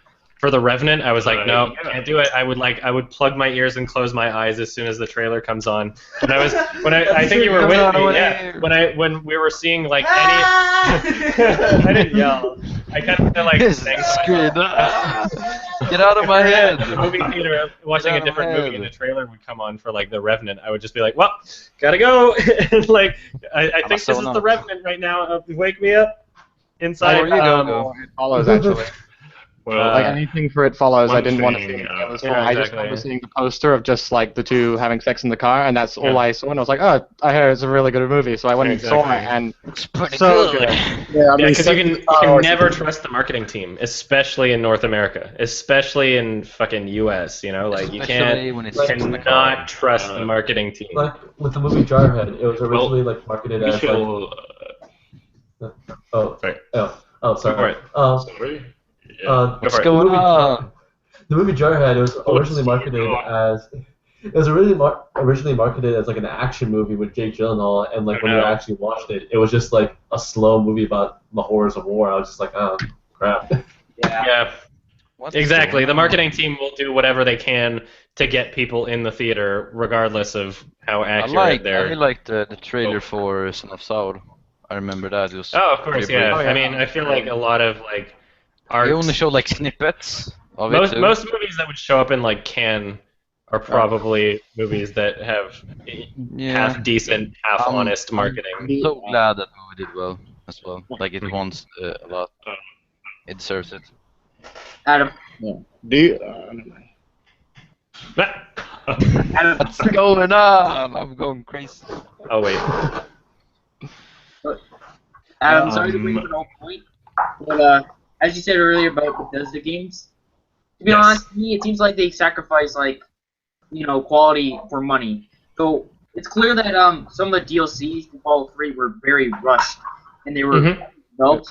Like for example, there's one called The Pit that you can complete in 2 hours tops. Yeah. And it's clear that Skyrim was dumbed down as a game to appeal to more demographics so that they could get more sales. I think people who think Bethesda don't care about money need to listen to these 3 words: Elder Scrolls Online. They tried charging a $60 game followed by a subscription fee, and it blew up in their faces. Yeah, I think they were just siphoning off the franchise there. I wouldn't be able to make many intelligent points about Bethesda on top of what I've already stated, because, like I said, it's just like their games I will play for a bit and then just get bored and not touch. So I couldn't even I've never beaten a single Bethesda game, so I couldn't even tell you anything about any of the games beyond the first hour. I just don't get how it's a dumbed down story. I mean, what would make it more complicated? Everything else was bad. What? Oblivion. Okay, so the difference between Oblivion and Skyrim is that Skyrim is a far more simplified system as far as leveling up. This guy gets it. Yeah, a lot of things which I don't like. A lot of Puritans will be like, no, the older games like Morrowind and Oblivion were far better, and this is why. And I'm okay with Skyrim. In fact, I like it more just because. For one, I always like to play kind of a barbarian or a berserker kind of class, and I feel like the previous games really didn't you weren't rewarded in any way for being like that. It's the first game where I feel like you could just go with a strength class, and the game was just have at it, Haas. You could really have at it, Mad Haas. But it made everything more simplified. That's the thing. It made it so I understand what you mean when it said it kind of brought it to a broader audience, so people can jump in and understand it better. Whereas it's like the difference between a Mac and a PC or like that. It's like a Mac is great, it's streamlined. That's Skyrim. I agree with Aaron and Koopa, by the way. I was just saying I agree with Aaron and Koopa. No, Oblivion did not have the chosen one storyline. In Skyrim, you were the chosen hero to end the evil times and stuff like that. In Oblivion, like I said, in Oblivion, the same as Fallout New Vegas, you were just a random guy, and that's what I like most about it. I could identify with a character that wasn't some chosen warrior sent from the gods, How does that make the game better that you're not special? I mean, what's the point in this? I mean, you're obviously the main character of the video game, so I mean, whether they say you're the hero or not, you are. I want to be a hero. In Oblivion, you didn't have any special powers. So that's what I meant. Well, okay, so you're right. It's if you're talking about New Vegas in the sense that you're a blank slate, yes, I guess you're not a specific chosen one and everything like that. But at the same time, the game never really I guess it never gives you that choice to save the bad guy at the end. If you're really truly a terrible person, it never gives you the option to help the dragon at the end. And you go, yeah, I want the world to end, or I want the universe to get swallowed. Then again, who does? So that's kind of unrealistic. Well, Dark Souls lets you do that at the end of the game. That's true. No spoilers. I can't comment. I don't know much about that. Dark Souls came out 10 years ago. I mean, Dark Souls? What? That was 15 years Skyrim. I was fine. Dark Souls came out in 2011. Yeah, what are you talking about? You don't know. Obviously, Keep this out of this campus. Exposed. Obviously, exaggerating. He's a gamer girl. Get him. He's a hamburger. If I was a gamer girl, you've seen my picture. Yeah, that's true. I'm a real gamer girl. Guys, donate to me. I know everything about Dark Souls, guys. In the cash. Dark Souls is literally my the original is my favorite of all time. No, sorry. Wow. It's my second favorite of all time. First is Okami. and they're two vastly different games. Yeah, sadly, Dark Souls 2 isn't as good. I'm like on NG Plus right now, Dark Souls 2, but I mean, I still like it. It's alright. Did anybody see this video called "The Philosophy of Dark Souls"? And it like literally pulled up the book on Freudian thought and was like, "Oh, the fog gates are vaginal, and the knights that guard them are phalluses, and they're the father, and you want to get back into the mother's womb, but the father blocks you with his giant phallic sword and castrates you, and it's like fuck off, you like you're an idiot." It's true. I like the philosophy. Have all the rock on his That was a joke. giant sword. Here's the thing: if it was true, it's only applicable to Dark Souls 2, but the video acts as if this is a broad storyline over all the course of like all 3 or 4 games, not including Bloodborne, I guess, because that's more about like Eldritch horror shit like that. Vaginal. Vaginal. Vaginal. They're going to vagina door. Nice hair, a nice vagina. It's that's all you need. I wanna know in a girl. I wanna her the nice hair, nice personality, a nice vagina. I'll only do her vaginally. Mm-hmm. That's a good one. That's a 10. When I'm picking a girl, I go, let's see. It's a nice You vagina. That's a pretty nice vagina you got They're there. really tall. You'll do. That's I'm a pretty sitting nice down. vaginal you got there. No, they're still really tall. That's not that tall. Waist here? I was like, here. Oh. Yeah, well, where's their skirt? Their skirt's not above their waist, it's below their This waist. is where the vagina is. Yeah, that's tall. Really tall. Sorry. What Sorry. are you doing? Rated R explicit content. And They tried 217 to rating. slap Bruno with like an NC-17 rating for the ghost sex scene, where he's literally just going like, and it's like, you can't, like, how can you as a ratings board say But it's gay. that's explicit? Really? You can't. But it's gay. If Really? if- Really? really, if you're Oh, that's a good one. That's a 10. You're welcome.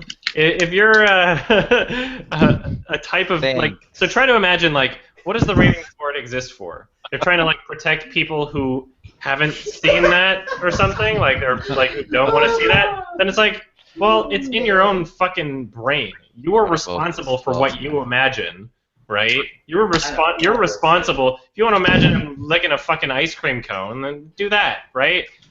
Exactly, like That's nice. That's pretty nice ice cream. Ooh. exactly. Like I mean, he's very pretty clearly. good. But you can't if you literally like, what is censorship then? Like if blacking out an existing penis is making it safe for work, then how does one not existing in the first place suddenly become NC-17? You know, he's literally just like doing it to really the gay. air. How is That's that? Yeah. I know the ratings board is homophobic as shit. They really, really fucking are. That's the true. MPAA, particularly, It's especially the when I penis said in his name. earlier. Yeah, like if you were doing it to tits or whatever, it would probably be fine. Yeah, But like a guy motorboating and shit. Both or do the exact same thing. It was just also like the vaginal. I mean, yeah. You know. That's a thing that I think shouldn't exist in the first place, actually. Simulator. The MPAA Yeah, it's like with Blue has, Valentine. Like, why was Blue Valentine NC-17? Yeah, that didn't make What's sense. it? The MPAA Why? is like very, very Is it fucking some, like, mommy inconsistent. Anti-relationship. Yeah, I really liked the movie. This film is not yet rated. It's a very good breakdown of just how fucking stupid they It's are. good. And I like the whole spy aspect too. That was good. That was really funny. Fresh meme. Fresh meat. Poppy, please. Would you fuck Jerry Seinfeld from B Movie? Yes. So there's been about like 423 comments about B movie in the chat this whole time, but you just read the first one. B movie The funny too. thing is, I remember I started the whole trend like last hangout because I couldn't make it, so I started talking about.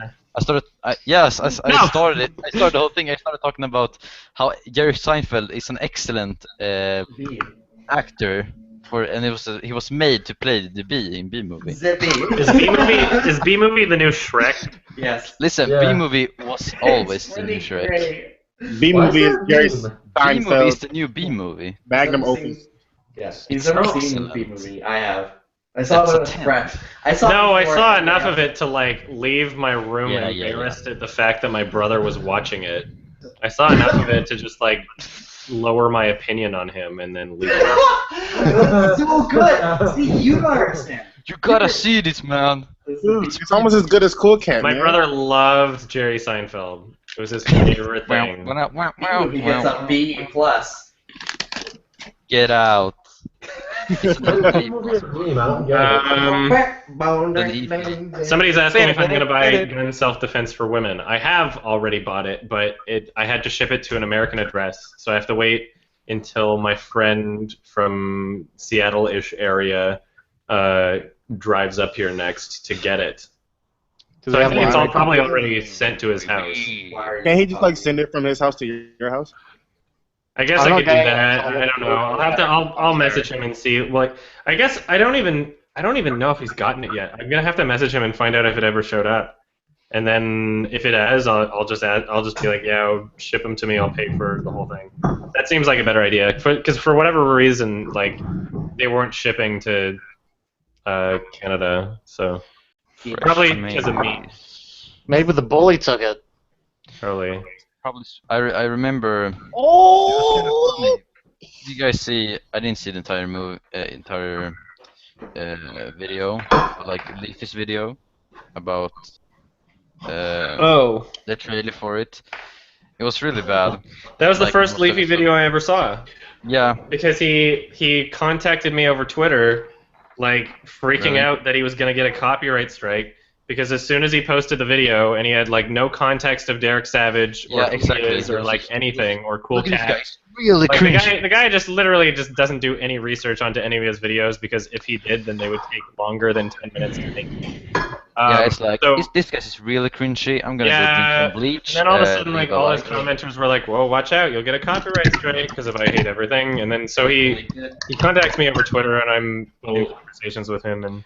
I'm not gonna like specify everything about the conversations because I don't feel like stooping to the level of himself private Twitter direct messages. Yeah, that's kind of about shitty. Somebody that I don't like. I think that's kind of a shitty thing to do. And there's the reason they're private. Yeah, tell somebody that their channel's cancer and they should die is also shitty. But anyway, but yeah, it was like I think it was. It's kind of funny too how you guys know Paris. I don't get too far into it.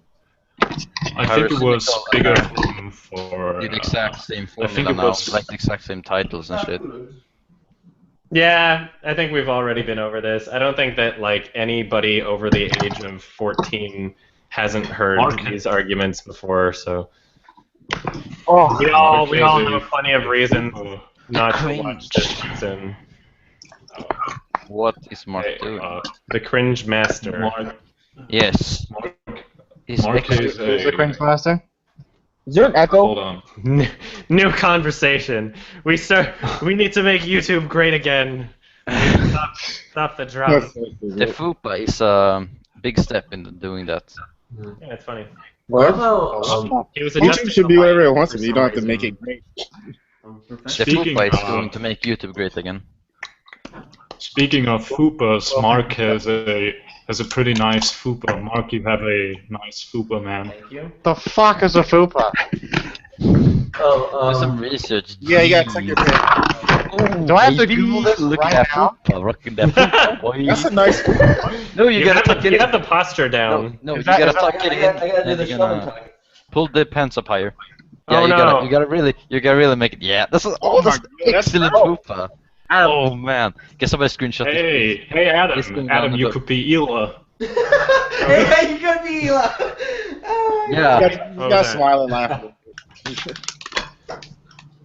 Make Nate's proud. We need to pose for the FUPA so we can screenshot it later. Give me your FUPA. You're wearing sweatpants too. This is amazing. Oh wait, I'm in fucking Google Hangout, so it's probably not gonna show up right. Am I weird?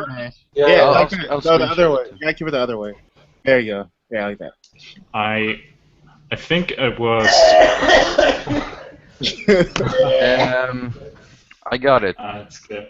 Oh, by the way, we're gonna get merch in like a week. There's gonna be a YMS shirt in like a week. Oh shit! It's gonna be the finally. Logo. So remember earlier when I was talking about like not doing something unless the the tides are perfect unless God tells you to do unless it. everything aligns. That's why it's taken forever to do merch. Is because I hated the model for Teespring and Spreadshirt and all that, and it just seemed like don't use my phone.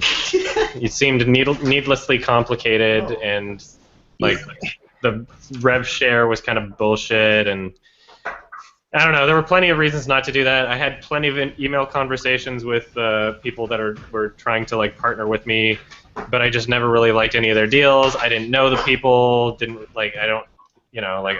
I don't want to sign contracts with people I don't know. This is also why it took me forever to be on a network before I went on Freedom, before I actually got a deal that I liked. But anyway, so now I have a really good friend that lives in my city that I see often-ish anyway, and he has his own like merchandise apparel company now ever since January. And I was like, you know what, fuck it, I'm just gonna ask him about it. And his shirts are like super high quality, and like because he's a friend, I'm just getting so much better of a deal. I can like have a physical in real life talking conversation if there's any issues, and like it's like the perfect fucking setup. And now it's like, I'd rather have like money being split between me and a friend who's trying to get his business off the ground too, having something being shipped locally and knowing everything about it, than just hoping that a design from Spreadshirt or Teespring, works out and not being able to see the product or anything. Anyway, I'm really excited about it. So Adam. Yes. What do you think of the most recent episodes of Game of Thrones? I don't watch them. He's not watching that shit. No, I don't watch it at all. And I was in a hotel room with some friends that were watching it about 3 weeks ago, and I just got so bored again and again and again. And I know it's like, okay, if you don't have context to anything that's happening, then you're bored, but I also saw the first 3 episodes of season 1, and I was also very bored. So I don't think I'm ever going to watch it. Hey, It's I not got for like. me. Oh. Well, the new season sucks. It's absolute garbage. Oh, okay. Sorry, what were we saying? I was just saying, like, me and my friends were like talking about, like, cause I'm like a big fan of David Fincher. Oh, yeah. They were talking about like, Danny Boyle. They were like trying to say Danny Boyle was just as good or better than David Fincher, and I kind of disagreed a lot with that. And I was like, I would disagree. It's not better, I wouldn't say. Yeah, I would say David Fincher is better than Danny Boyle. I feel like what I want to get out of a Danny Boyle movie, I pretty much get every time I see it. But I feel like in terms of actual like precision, talent, and I guess just talent. I guess in terms of talent, I would say that David Fincher is better. I was talking about like the Steve Jobs film. Like how Aaron Sorkin said. I still haven't seen it. For David Fincher. Still haven't seen it. Well, yeah, Aaron Sorkin said he wrote it for David Fincher, but David wouldn't do it because Christian Bale. No. Steve Jobs. It seemed like a David Fincher type script too. I mean, I think you could have. Well, he did The Social Network, so. Yeah, that's why. I think it was Aaron Sorkin after that. Somebody was asking me in comments, and I've seen this question like 30 times now, so I'm going to answer it. What my thoughts on The Lobster are. I loved it. It's an 8 out of 10 movie. I've seen it twice. It's really good. And it's cool that like now all of a sudden it's getting some attention. I think it's because it got released, right, or something like a well, release. I saw it like last year. The U.S. trailer got released and published and advertised a lot now. So now everybody's like, oh wow, look at this cool new movie. I'm like, oh fuck. Like I wish people just knew more about movies to be able to like seek these things out.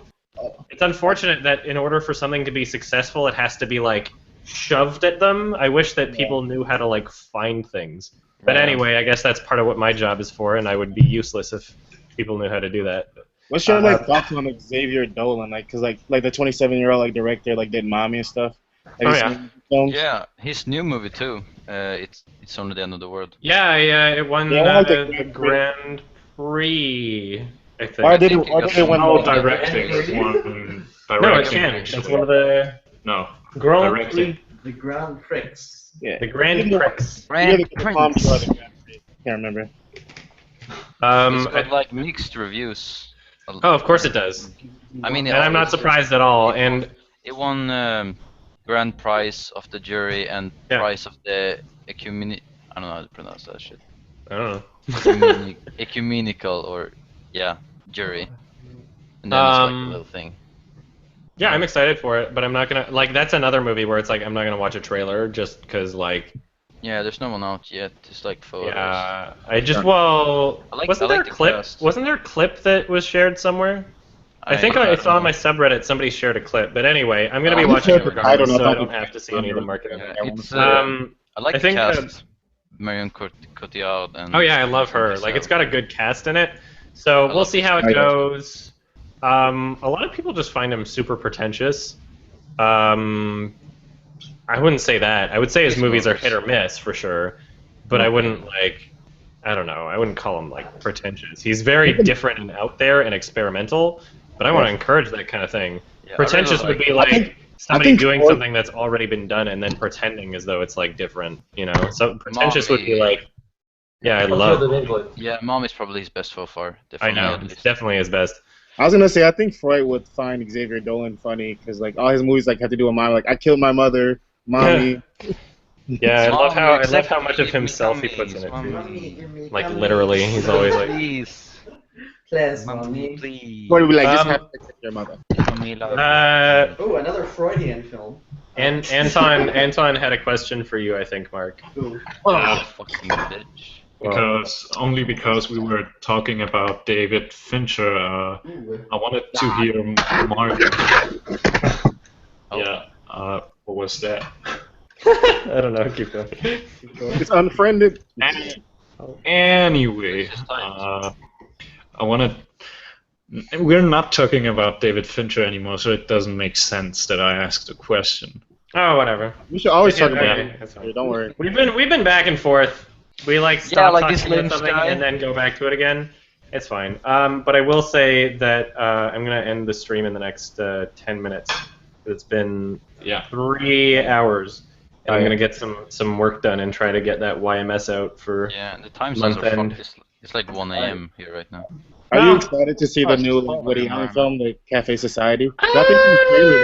That trailer didn't look great. But, I mean, I usually just watch Woody Allen films anyway. Yeah. It might be one of those things where I wait and see what the early critical reviews are like before seeing it. Because it's already out. Oh, fuck, yeah, it's like a 60 or like a 70 right now on Metacritic. Well then I'll probably wait for a home release of that. Because I fucking hated You Will Meet a Tall Dark Stranger. I thought that was awful. I was gonna say I watched a lot of people hate Irrational Man, but I saw that and I didn't hate it. I haven't even seen it. I think I'd like it just because Joaquin Phoenix, I think, is pretty great. Yeah, I mean, I like Joaquin Phoenix. Like, it wasn't great, but it was passable. I mean, entertaining at least. It's not like I wanted to die while watching it. I want to die anyways. Well, I mean, that should fill this up with Cheerios every day.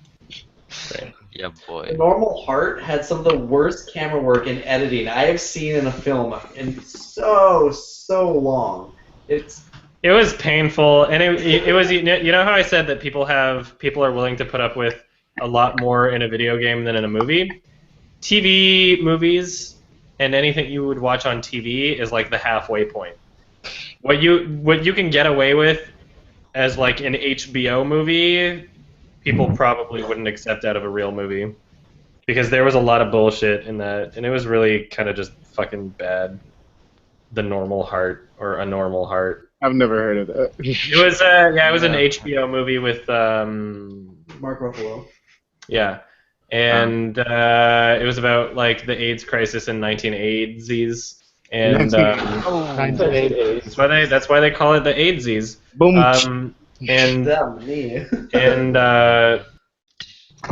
Anyway, it was just fucking sloppy, and like the cuts were way too quick, and like it's poorly performed at points, and like really fucking black and white, and like really fucking agenda preachy, and it was just really sloppily done that I just couldn't finish it.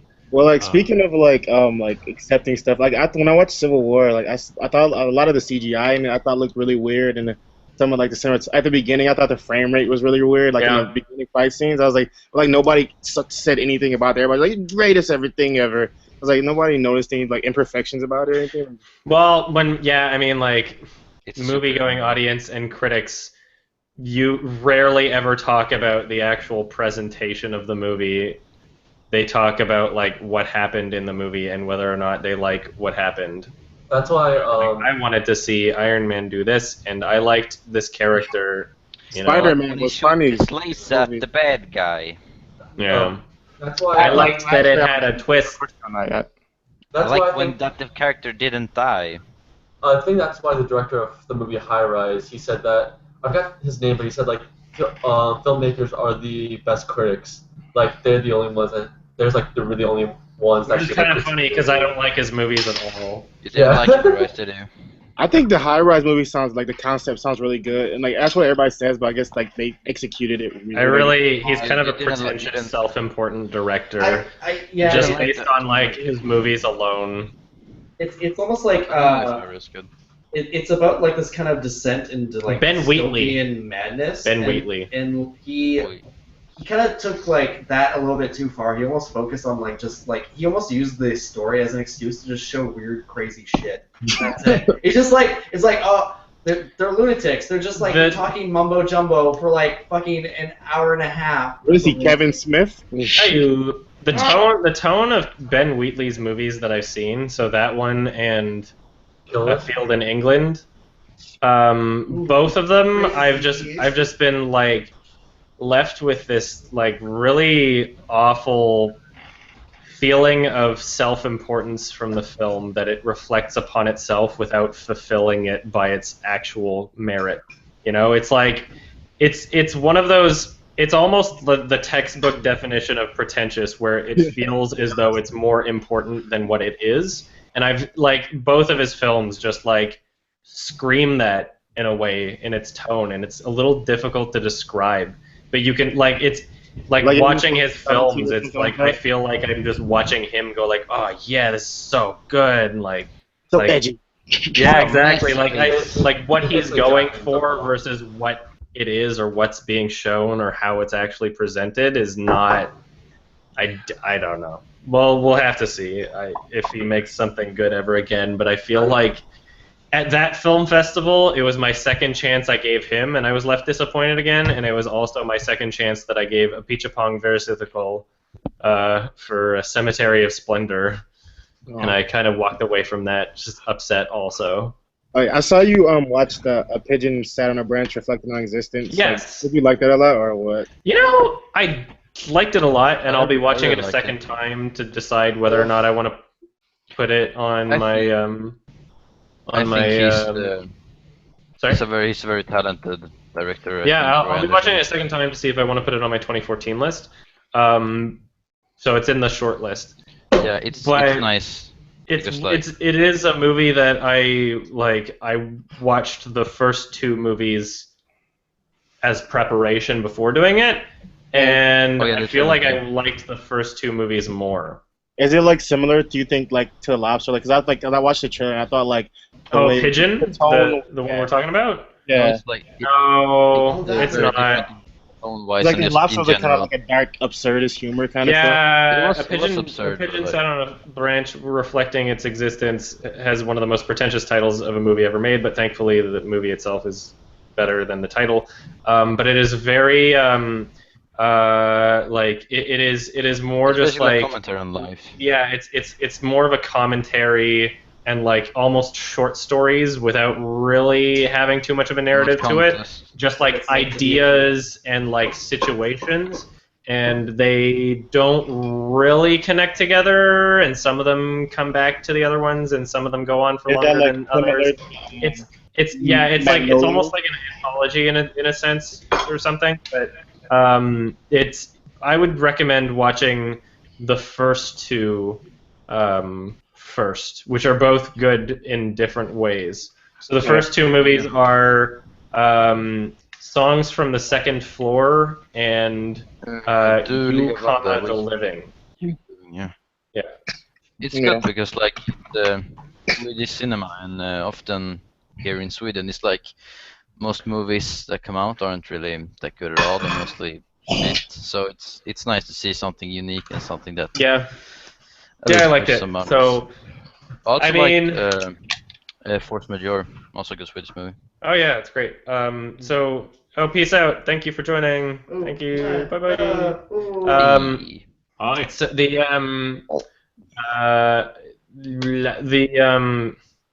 the first two movies will definitely be showing up on my 2000 and 2007 lists, but I'm still in debate over whether or not the 2014 movie is going to show up on my 2014 list. So Didn't like Memento come out in 2000? Maybe. Probably. I think so. Yeah, it did 2000. Yeah. According to IMDb, but it's not always. 1 year before Spooderman. 1 You year know what before that means? I remember the trailer when it sounded like a child. That was funny. Anybody have any final questions or comments before I? Movies are bad.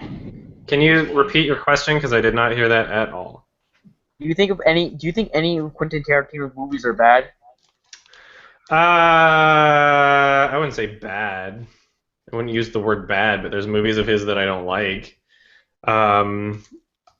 Jackie Brown I watched when I was way younger, so I would probably want to watch it again before having a real opinion on it.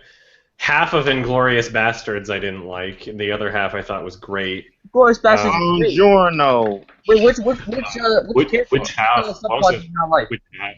The one with the French woman or the one with the actual bastards? What? What part of the story did you not like? It's not a part of the story. It's literally a halfway point of the movie where it starts getting good. It's that means literally the entire first half of the movie just recycles the Kill Bill soundtrack, so it inadvertently discriminates against people who have religiously listened to the Kill Bill soundtrack like I have, and then all of a sudden it's like, well, now I'm not thinking of the movie I'm watching, I'm thinking about this other movie that you made. And I feel like that's kind of what he wanted to do. Quentin Tarantino gets very self-referential, and he gets stuck in this mindset. Now I'm psychoanalyzing him, which I really shouldn't be doing, but I feel like he gets stuck in this mindset of having expectations of what people want to see out of a Quentin Tarantino movie when he's watching it, because he has this very defined style and personality. And I feel like the entire first half of Inglourious Bastards was very much this instead of being its own thing, it was just super referential of his own style rather than working within his style to create something. Not only the soundtrack, of which I know at least 2 songs were literally just copied and pasted from the Kill Bill soundtrack, which was super distracting. From that criticism though? Sorry? The beginning scene from that criticism, with the Christoph Waltz and the dude who was hiding the people and whatever, you're talking about that. Because I have my issues with that scene too. I feel like the way that scene is presented, it's a decent scene, I like it, but the Quentin Tarantino is known for having these philosophical dialogues in his films where people are debating ethics of certain topics.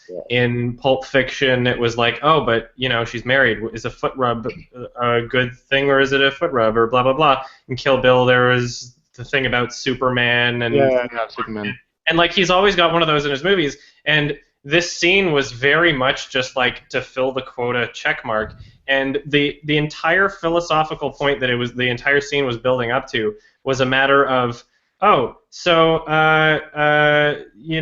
would let a squirrel into your home but not a rat, but they're both rodents and they could kill you just as easily. Isn't that funny how human beings look at these two species differently? And on the mentality of the thought? Well, no, yeah, exactly. I just when it was building up to that, and that in of itself I just found to be the most uninteresting, been there, done that, water's wet philosophical conversation I've ever heard. And it was very much to be in the movie just to fill the quota of having that conversation in the movie. I was just if I could make 2 points about both those 2 things, is that the Mike Myers cameo was terrible also. As soon as he's gone, then the movie starts getting really good. We just admire that guy's pipe though. Yes, it was an amazing Sure. What a pipe. I actually wish I had that pipe. What a pipe. 10 out of 10. The pipes on that one. Shut up. No. First off, shut up. There's a thing with he's always gone for that kind of grindhouse sort of feel to his movies or like that in some sense or another, whether it be subtle or very blatant. There's a thing where a lot of those movies would actually borrow soundtracks and borrow like certain songs from each other. And it's the Cannibal Holocaust song has actually been used in multiple films, and there's literally a song that exists that's quite like almost literally identical in every single way, except for like it was recorded by somebody else and it was used in an Italian horror film from like 1970 or something like that. It was about a haunted house. Well, Quinn does a lot of pastiche, and things like that. Yeah, it's like so, like sure he used the same song, but like is it crazy that he used the same song? It was incredibly distracting and self-referential to fans of his films.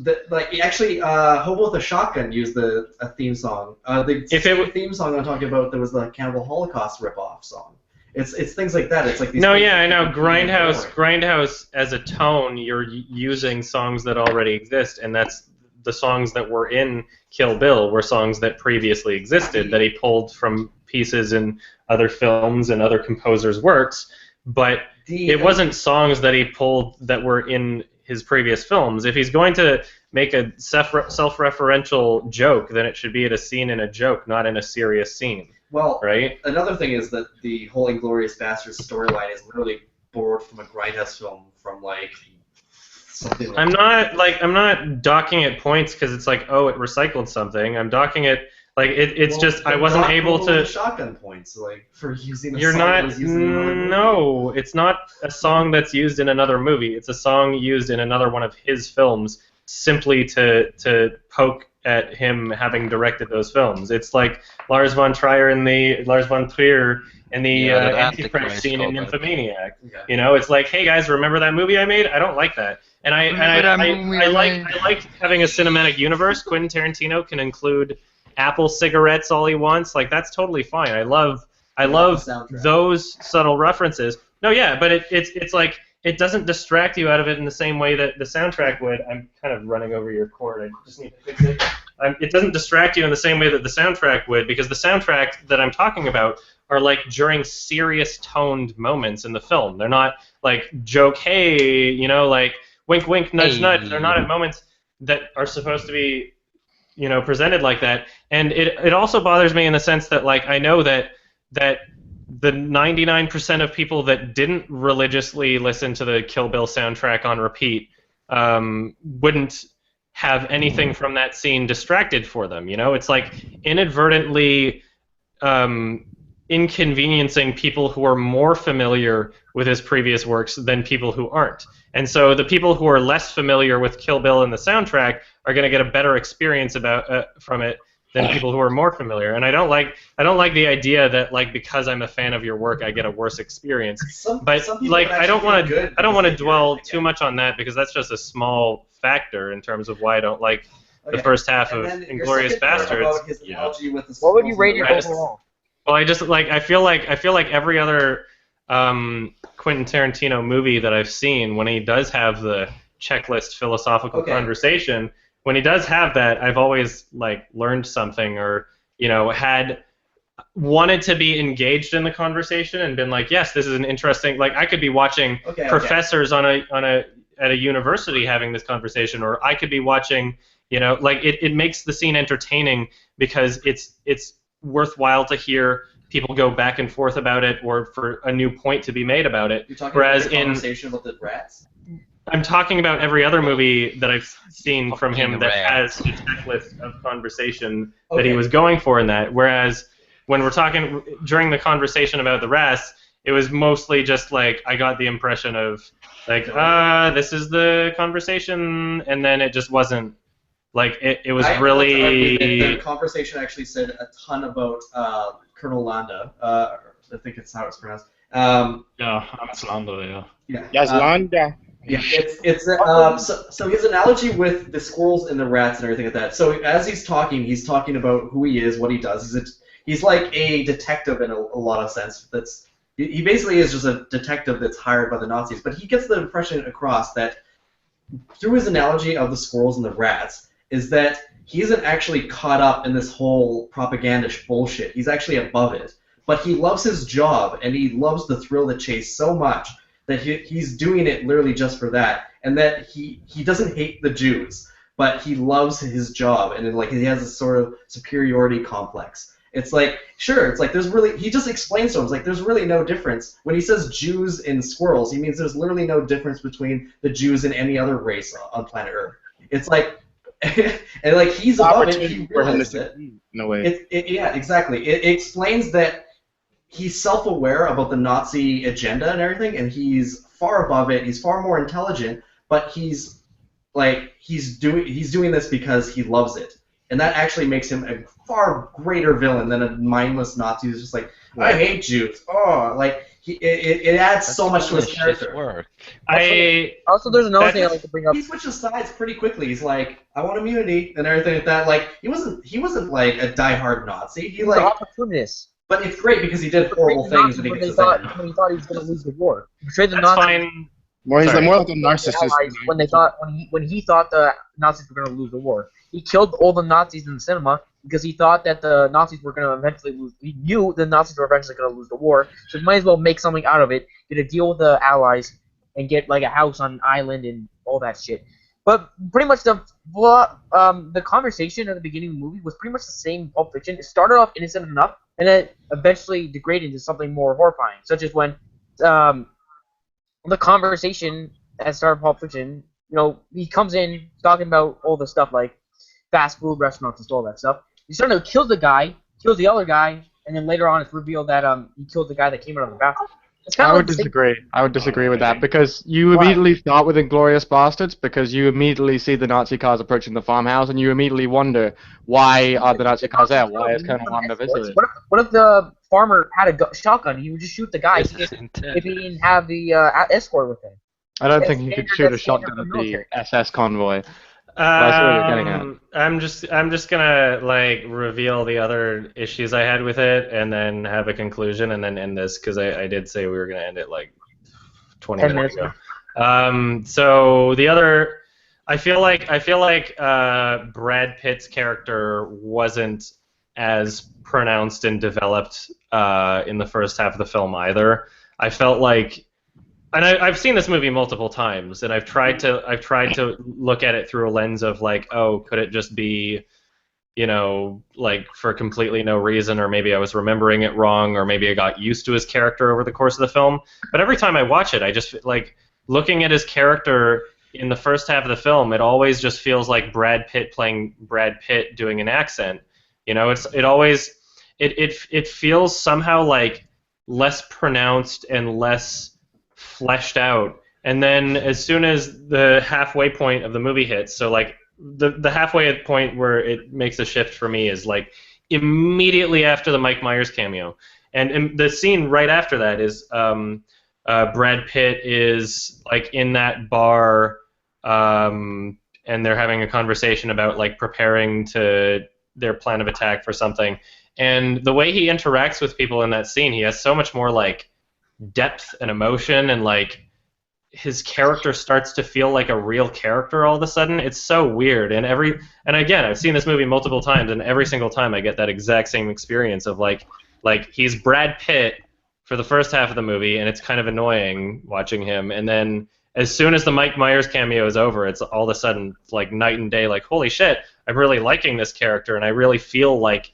he exists in the universe. I don't know, maybe just I guess anybody keep that in mind next time you watch it. I don't know if maybe like I'm just completely false on that one or not, but that's how I feel about it. And then beyond that, I absolutely fucking loathed the Mike Myers cameo. Peace out, Anton. Thank you very much for showing up. The Mike Myers cameo is easily like the worst scene in the entire film, and has nothing to do about anything else that's happening.